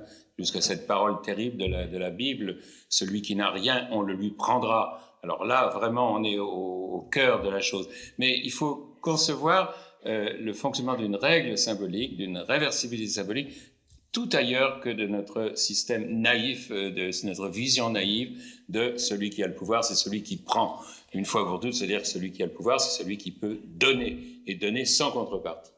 Alors ça, c'est cette règle-là qui joue peut-être bien sûr toujours en faveur de la puissance mondiale, de l'Occident et tout, elle a été brisée symboliquement et uniquement, c'est ce qui fait que là, quelque chose a fait événement, parce que pour tout le reste, c'est tout ce que vous voudrez de violence, de rapport de force, etc., c'est pas l'événement au sens fort. Alors là, moi, je maintiens effectivement la singularité absolue de cet événement, sinon je ne comprends rien, je veux dire, à l'espèce de démesure des rétorsions, etc., cette espèce de prévention universelle aujourd'hui de n'importe quelle force adverse, etc., à cette démesure des représailles. Il y a quelque chose de plus que des intérêts économiques, bien sûr, l'extension, le pétrole, tout ça, bien entendu. Non, le pouvoir a été défié au cœur même, et il y répond par une fuite en avant dans le pouvoir lui-même, c'est-à-dire au-delà de lui-même, au-delà de sa propre fin. Et d'ailleurs, peut-être qu'il court le risque de sa propre fin dans cette histoire, c'est vrai.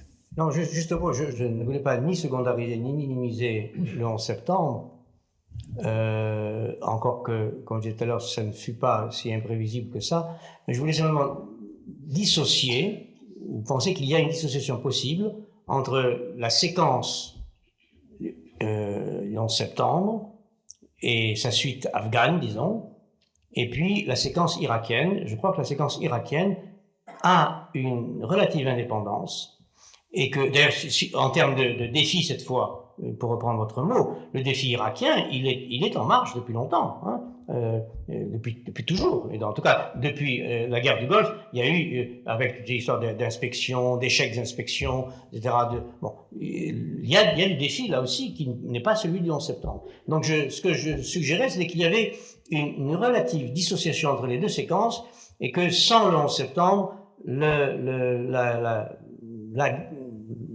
la guerre, j'ose pas dire la guerre, en tout cas, l'agression contre l'Irak aurait été préparée, en tout cas souhaitée, et peut-être d'ailleurs entreprise, on verra demain, par les États-Unis, de toute façon. J'aimerais que nous laissions la possibilité à ceux qui sont avec nous d'intervenir. Alain Grèche, vous voulez peut-être ajouter quelque chose? Juste un mot sur ce qui serait passé si le 11 septembre n'avait pas eu lieu. Je crois quand même qu'il y a... le 11 septembre a permis à des gens qui avaient été élus avec Bush, mais qui étaient relativement marginaux, relativement sans influence, y compris dans l'establishment américain, d'imposer une vision du monde absolument inimaginable avant le 11 septembre. C'est-à-dire, je dirais, les gens autour, c'est Cheney, Rumsfeld, Wolfowitz, ont pu imposer leur agenda à la puissance américaine à cause de ce 11 septembre. Mais ils avaient quelque chose de prêt. C'est des gens qui ont une histoire politique de 30 ans. c'est-à-dire c'était la partie de la droite américaine hostile à la détente avec l'Union soviétique, etc., à la recherche désespérée d'un nouvel ennemi après 1990-91, pour qui, en fait, la lutte est une lutte entre le bien et le mal, et qu'elle ne peut pas s'arrêter. Il y a une dimension religieuse, c'est un certain nombre d'entre eux, qui est absolument forte. Et cet agenda, je crois qu'il est aujourd'hui leur agenda principal, et encore une fois, à mon avis, il n'aurait pas pu l'imposer sans le 11 septembre. Et je crois que les intérêts pétroliers, par exemple, on dit beaucoup que ça joue pour l'Irak. C'est vrai et c'est pas vrai, parce qu'il y a des pétroliers qui pensent que la guerre contre l'Irak n'est pas forcément ce qu'il y a de mieux pour le marché pétrolier. Que le marché pétrolier il est déjà largement contrôlé par les Américains, y compris le pétrole irakien, parce que c'est les Américains qui en sont le principal acheteur, et parce que l'Irak n'a pas d'autre solution que de leur vendre. Pour moi, cette guerre qui se prépare contre l'Irak n'est pas la même que celle qu'aurait menée une administration Gore s'il avait été élu. Non, il y avait une question irakienne qui se posait, mais pour moi, la détermination essentielle de cette équipe aujourd'hui au pouvoir, elle est avant tout idéologique. S'ils font une guerre, Bush l'a dit le lendemain du 11 septembre, je crois que vous l'avez dit aussi, c'est une guerre sans fin qui a commencé. Et je crois qu'ils sont dans cette guerre sans fin, ils ont besoin presque de justifier cette guerre sans fin. Donc aujourd'hui c'est l'Iran, aujourd'hui c'est l'Irak, pardon, mais il y a eu un des conseillers importants du département d'État qui est allé en Israël et qui a dit, la presse israélienne l'a rapporté, mais la guerre contre l'Irak va avoir lieu, ça il l'a dit hier, et puis nous nous interrogeons sur qui sont les suivants, c'est-à-dire c'est l'Iran, la Syrie, etc., mais il y aura quelqu'un de suivant. Et je ne pense pas qu'on puisse le comprendre uniquement en termes d'intérêt économique, parce qu'on peut se dire aussi que Clinton a représenté une orientation de la domination américaine qui était fondée bien sûr sur la puissance, mais aussi sur une forme de multilatéralisme, les marchés concurrentiels, l'ouverture des marchés, etc., qui avait un aspect militaire, mais qui n'avait pas l'aspect militaire essentiel qu'a la politique des États-Unis aujourd'hui. Et la dernière remarque que je voudrais faire, c'est à propos de ce que vous disiez, moi, qui me semble important, sur le nouvel état des forces. Parce que ce qui me semble important de ce qui s'est passé ces derniers jours, c'est que finalement, la résistance française et allemande a mis en lumière, à mon avis, quelque chose qui est important, peut-être à terme, peut-être je suis optimiste, c'est que finalement, cette affirmation de l'arrogance et de la puissance américaine, elle est surdimensionnée par rapport à ce que peuvent faire les États-Unis. C'est-à-dire qu'une puissance dont on avait l'impression qu'elle pouvait tout faire, que tout lui était permis, elle est une puissance militaire, j'ai dit sans aucun équivalent. En fait, ce n'est pas si évident que ça. Et peut-être ce qui va se jouer dans les semaines qui viennent, peut-être encore une fois je suis optimiste, c'est de savoir justement s'il y a des limites à cette puissance. Et de se rappeler que cette puissance, aujourd'hui, elle est avant tout militaire.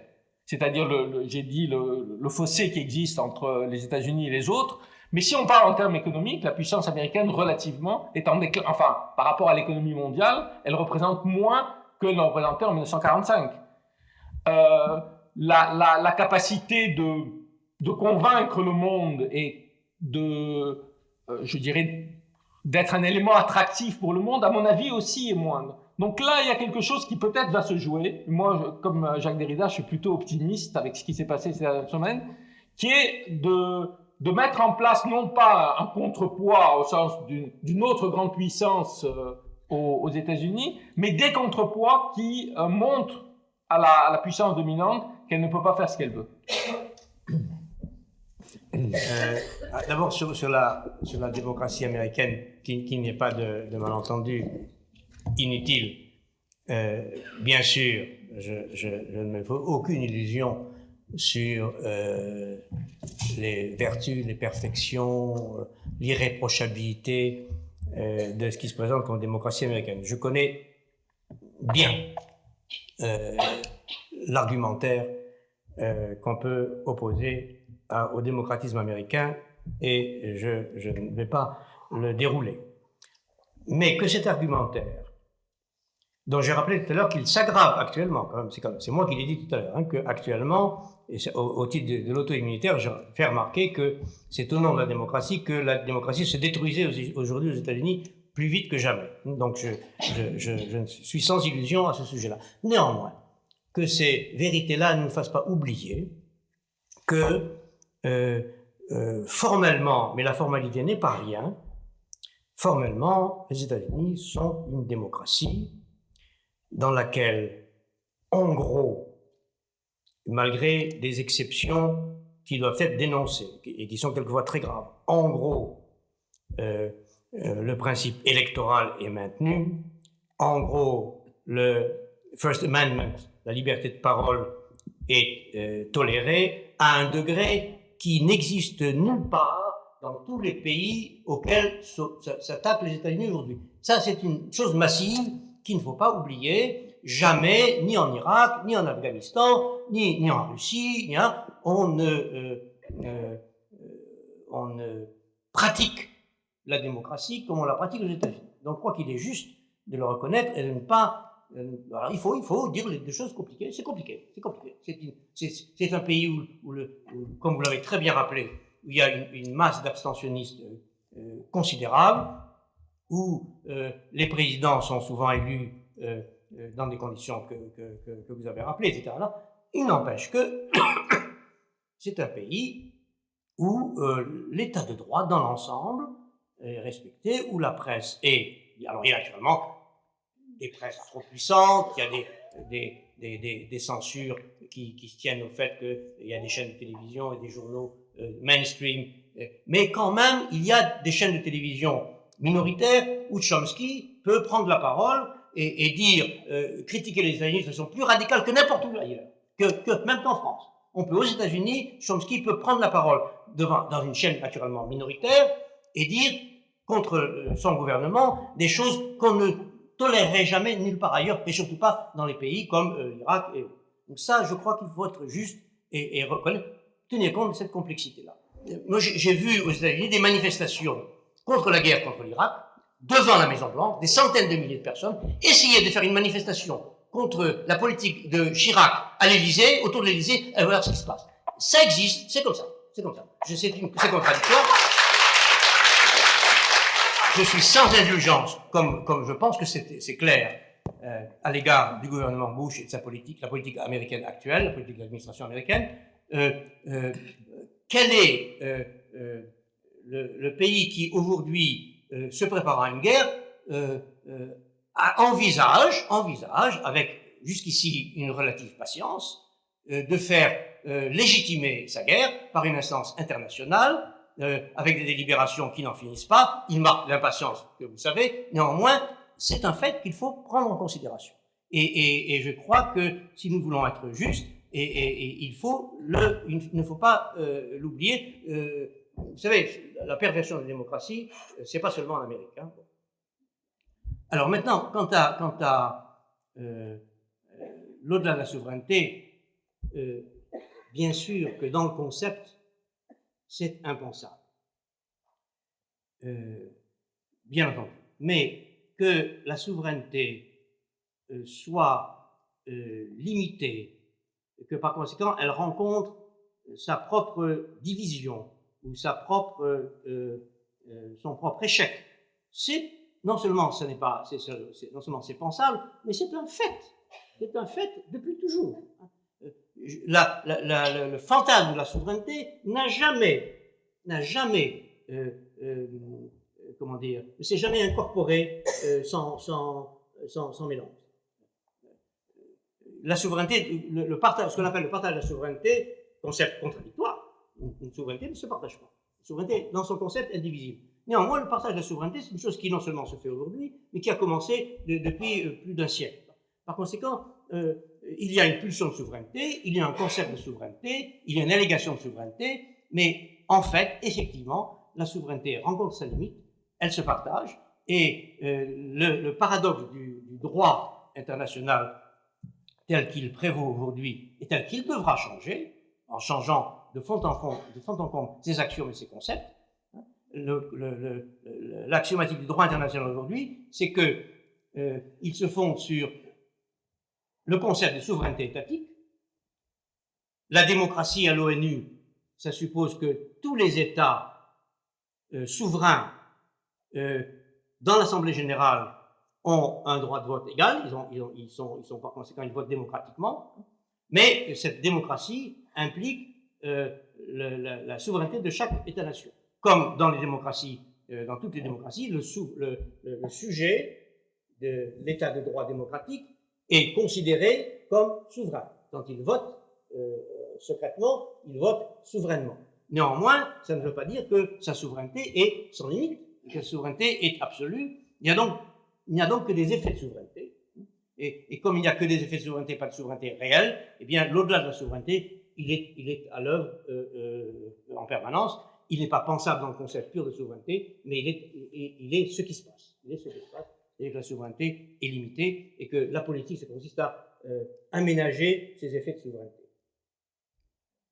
Chaque fois qu'on a tenté une définition du terrorisme, chose très difficile, on a mis l'accent, et à mon avis de façon justifiée, en tout cas intéressante, sur le fait que le terrorisme consistait à terrifier des populations civiles.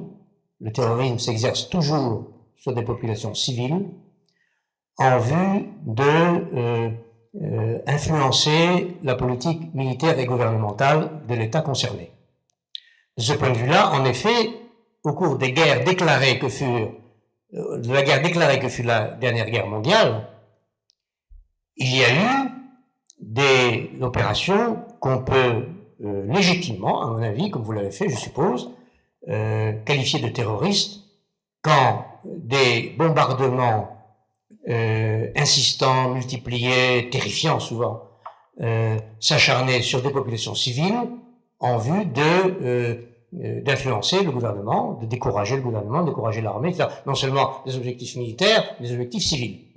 L'exemple le plus massif et le plus monstrueux étant la bombe atomique sur Hiroshima et Nagasaki, qui a été expressément destinée à anéantir et terrifier des populations civiles pour faire capituler un gouvernement. Et là, on peut appeler, je crois qu'on peut parler légitimement de terrorisme d'État. On ne le fait pas hypocritement, et parce que ces séquences terroristes avaient lieu dans le temps de guerres déclarées. Il y avait des guerres déclarées entre le Japon et les États-Unis, des guerres déclarées entre, disons, les Alliés et l'Allemagne, et comme ce terrorisme d'État se produisait pendant ces guerres déclarées, eh bien, les vainqueurs ont naturellement effacer toute allusion au terrorisme. Mais c'est du terrorisme d'État qui fait partie de la guerre, à ce moment-là. Fait partie de la guerre, de part et d'autre, d'ailleurs. Mais évidemment, aujourd'hui, on parle de terrorisme, notamment quand, en l'absence de guerre déclarée, des actions violentes s'exerçant sur des populations civiles sont destinées à impressionner, faire changer la politique, etc. Juste un mot sur la question du déséquilibre des forces. Je dirais, en Palestine, Israël, bon, c'est au nom de ce déséquilibre des forces qu'un certain nombre de Palestiniens justifient l'utilisation notamment des attentats suicides. Je dirais, le déséquilibre des forces, il est évident. Il est militaire, il est politique, il est diplomatique. Le propre d'une direction, la direction palestinienne, c'est dans ces déséquilibres de savoir comment on gagne une guerre, comment on gagne un affrontement. Et on ne le gagne pas militairement en dernière instance. Vous savez, la guerre d'Algérie, comme on le sait, a été gagnée sur le plan politique en dernière instance. C'est-à-dire que en 60, militairement, le FLN était écrasé. Il ne représentait plus un danger militaire. Mais il fallait 500 000 soldats français pour maintenir l'ordre en Algérie, et la population française n'en voulait plus. Le Vietnam, il n'y a pas eu de défaite au sens militaire américain. Il y a eu un mélange de défaites, bien sûr, militaires, mais aussi, surtout, parce que les Vietnamiens avaient compris que le front principal était aux États-Unis et que c'est là qu'ils gagnaient la bataille et que c'est là qu'ils gagneraient la bataille. Aujourd'hui, c'est beaucoup plus compliqué pour les Palestiniens et je veux dire, c'est très facile d'ici de leur dire il faudrait faire ça ou ça. Je dirais qu'une des choses qui me semble évidente, c'est qu'il n'y aura pas de victoire palestinienne s'ils ne brisent pas le front intérieur israélien. Et que c'est ça le défi qui leur est posé. Mais ça ne suffit pas parce qu'il y a un tel déséquilibre de force que vous pouvez avoir raison aussi de dire finalement pourquoi le gouvernement israélien et la majorité paieraient le prix de la paix dans la mesure où finalement la guerre ne leur coûterait pas cher. Mais en même temps, il faut voir, et ça je crois qu'il faut vraiment le comprendre, que ce n'est pas vrai. Ce n'est pas parce qu'il y a un nombre de morts relativement limité, il y en a eu beaucoup quand même d'Israéliens depuis la seconde intifada, que la société israélienne n'est pas sous le coup de cette intifada. La question, c'est comment traduire cette exaspération de la société israélienne et le fait que, quand on interroge, y compris aujourd'hui, les 2 tiers des gens, donc une grande partie des gens qui ont voté pour Sharon, dit qu'ils sont pour un État palestinien, la destruction de la majorité des colonies et le retrait des territoires occupés en 67. Donc, le problème pour la direction palestinienne, c'est comment capitaliser ça. Aujourd'hui, on est dans une spirale où les Israéliens croient, sincèrement, la majorité des Israéliens, qu'ils n'ont pas de partenaire pour la paix. Je pense qu'ils ont tort, mais comment on s'adresse à ça, comment on résout ça, c'est, encore une fois, c'est un défi qui est posé aux Palestiniens, dans une situation qui est très défavorable pour eux, mais ils ne pourront pas ne pas résoudre ce problème, qui est leur rapport, avant d'aborder les États-Unis, l'Union européenne, etc., qui est la manière dont ils peuvent briser le front intérieur israélien. L'histoire de Messiaen, enfin l'hypothèse d'un complot américain, ça reflète simplement, mais là une chose vraie, alors je pense, là-dessus on peut le dire, c'est que cette situation a créé une forme, oui, d'indécidabilité, enfin, c'est-à-dire d'un horizon vraiment asymptotique de la vérité. C'est vrai que les preuves, elles peuvent être fournies de part et d'autre. On le sait aujourd'hui que n'importe quel attentat peut être revendiqué par celui-là ou par l'autre, ou alors, évidemment, par le pouvoir lui-même. En de multiples cas, c'est le pouvoir qui se charge Bon. Mais d'une certaine façon, là, encore, c'est un peu le même paradoxe, que les attentats soient vrais au sens... Ça ne se vérifiera pas, c'est comme le paradoxe qu'on disait, quelque chose ne peut pas être vérifié, même serait-il vérifié qu'ils n'en seront aujourd'hui pas exactement plus vrais entre l'attentat et le simulacre d'attentat, ou le complot, c'est-à-dire l'attentat fomenté par le pouvoir lui-même pour se donner les raisons d'agir, à l'extrême limite, ça crée une situation d'incertitude qui elle-même est terroriste de toute façon. Cette situation où nous sommes de ne pas savoir qui est véritablement responsable, si vous voulez mon avis, c'est une forme de terrorisme mental. Donc de toute façon, la vérité ou pas la vérité, c'est au niveau de l'incertitude précisément que se jouent des stratégies de déstabilisation. Ce sont les nouvelles stratégies. Et le terrorisme en use aussi, bien entendu. Moi, ce que je voyais par contre dans cette hypothèse-là, et que je la réfutais pas, parce que comment la réfuter de toute façon, mais j'étais pas pour, enfin je prenais parti contre, parce que ça signifiait a priori que l'acte terroriste n'existait pas. C'est-à-dire, c'était disqualifié a priori toute base de vérité, mais de base de structure à la situation terroriste. Quoi qu'on fasse, même s'il n'y avait pas des terroristes en chair et en os et des actes terroristes, on est aujourd'hui dans une situation terroriste. Et ça, il n'y a rien à faire. Que ce soit l'effet du pouvoir lui-même, que ce soit l'effet des fondamentalistes américains éventuellement, ou de n'importe qui d'autre, ça ne fait rien, c'est du terrorisme. Tout ce qui contribue à cette déstabilisation-là, à mettre le pouvoir en échec avec lui-même ou se retourner contre lui-même, ça c'est une situation par excellence aussi déstabilisante et terroriste. Donc, c'est pas la vérité qu'il faut chercher là-dedans, et si vous me demandez une preuve, bien évidemment, pas plus que vous, je ne vais vous la donner, mais j'ai jamais essayé de faire ça. Moi, j'essaie de voir ce qu'il en résulte pour une interprétation, essayer de voir lucidement ce qui est en cause, et ce qui est en cause, c'est vraiment une fracture, et celle-là, je maintiendrai que oui, elle est vraie au sens, c'est-à-dire qu'il se joue un antagonisme fondamental, une fracture, et alors à ce moment-là, qu'importe les auteurs de ceux qui alimentent cette fracture d'une façon ou d'une autre. Peut-être en effet, beaucoup des forces au pouvoir font involontairement, ou volontairement peut-être même aussi, le jeu du terrorisme. Lequel fait le jeu de l'autre? Voilà. Alors ça, c'est intéressant parce qu'on a dit, finalement, les terroristes, enfin ceux du 11 septembre, font exactement le jeu du pouvoir puisqu'ils ont permis à l'Amérique d'étendre son emprise partout. Mais moi, je faisais l'hypothèse inverse, c'est que la complicité supposée des terroristes avec le pouvoir, ce qui est une façon évidemment de les disqualifier, de les nier, etc., de nier l'événement aussi, je voyais plutôt le contraire. Moi, je voyais une complicité intérieure à la puissance mondiale, à notre univers, à nous, à notre culture, une complicité obscure, secrète, inavouée, perverse, je n'en sais rien, avec précisément cette fracture qui se produisait. C'est-à-dire qu'il y a une fracture, et là, alors on serait dans la psychanalyse si on veut, mais moi je ne ferai pas de psychanalyse. Hein. Mais je dis, il y a une complicité secrète, mais de fait, il y a une fracture interne qui est le répondant, qui est la caution de l'acte terroriste. Sinon, il n'aurait aucune importance, aucune influence sur le cours du monde du tout. C'est parce qu'il y a dans cette puissance mondiale une fracture interne, une espèce de, je sais pas, de fascination peut-être, on a parlé d'autodestruction, on a parlé que le monopole de la puissance, il est intenable. Un monopole, ça se fracture ou ça se détruit soi-même à un moment donné. C'est comme ça. Et que là, donc, la complicité, en réalité, elle joue dans l'autre sens. Et que c'est celle-là qui m'intéresse, c'est pas la première. Est-ce que, M. Casnadar, vous pouvez nous donner encore quelques minutes? Juste un mot. Je ne sais pas si ce que je vais dire va ou non dans le sens de ce que vient de dire Jean Baudrillard. C'est qu'il y a plusieurs hypothèses extrêmes. L'une, c'est que le 11 septembre a absolument surpris les États-Unis, le pouvoir américain et l'armée américaine, la sécurité américaine. Ce qui signifierait, entre parenthèses, que la bombe qui avait été en 94 dans le World Trade Center avait été oubliée, que les services secrets américains étaient démunis ou en faute, etc.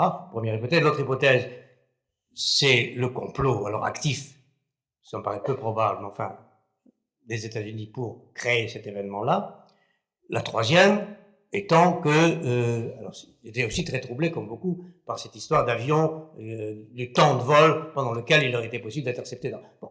Et quelles que soient ces hypothèses, et on ne sait pas, et on ne saura probablement peut-être jamais, quelles que soient ces hypothèses, ce qui confirme de façon indéniable je ne sais pas si on peut parler de complicité, parce que le mot de complicité a tout de suite une charge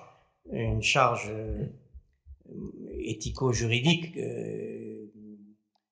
qui ne me paraît pas nécessairement de mise. Mais en tout cas, la solidarité d'intérêt entre les États-Unis et les terroristes du 11 septembre, c'est que sans la médiatisation massive, la théâtre-médiatisation massive de l'effondrement des tours, rien de tout cela n'aurait eu, aucune conséquence ne se serait développée. Autrement dit, Bin Laden, pour appeler ça comme ça, par cette métonymie Bin Laden et métonymie Bush, ils avaient également intérêt, et le même intérêt, à ce que l'événement soit immédiatement, mondialement, en boucle, diffusé à la télévision, pour que ça produise l'effet que ça produit. Des deux côtés.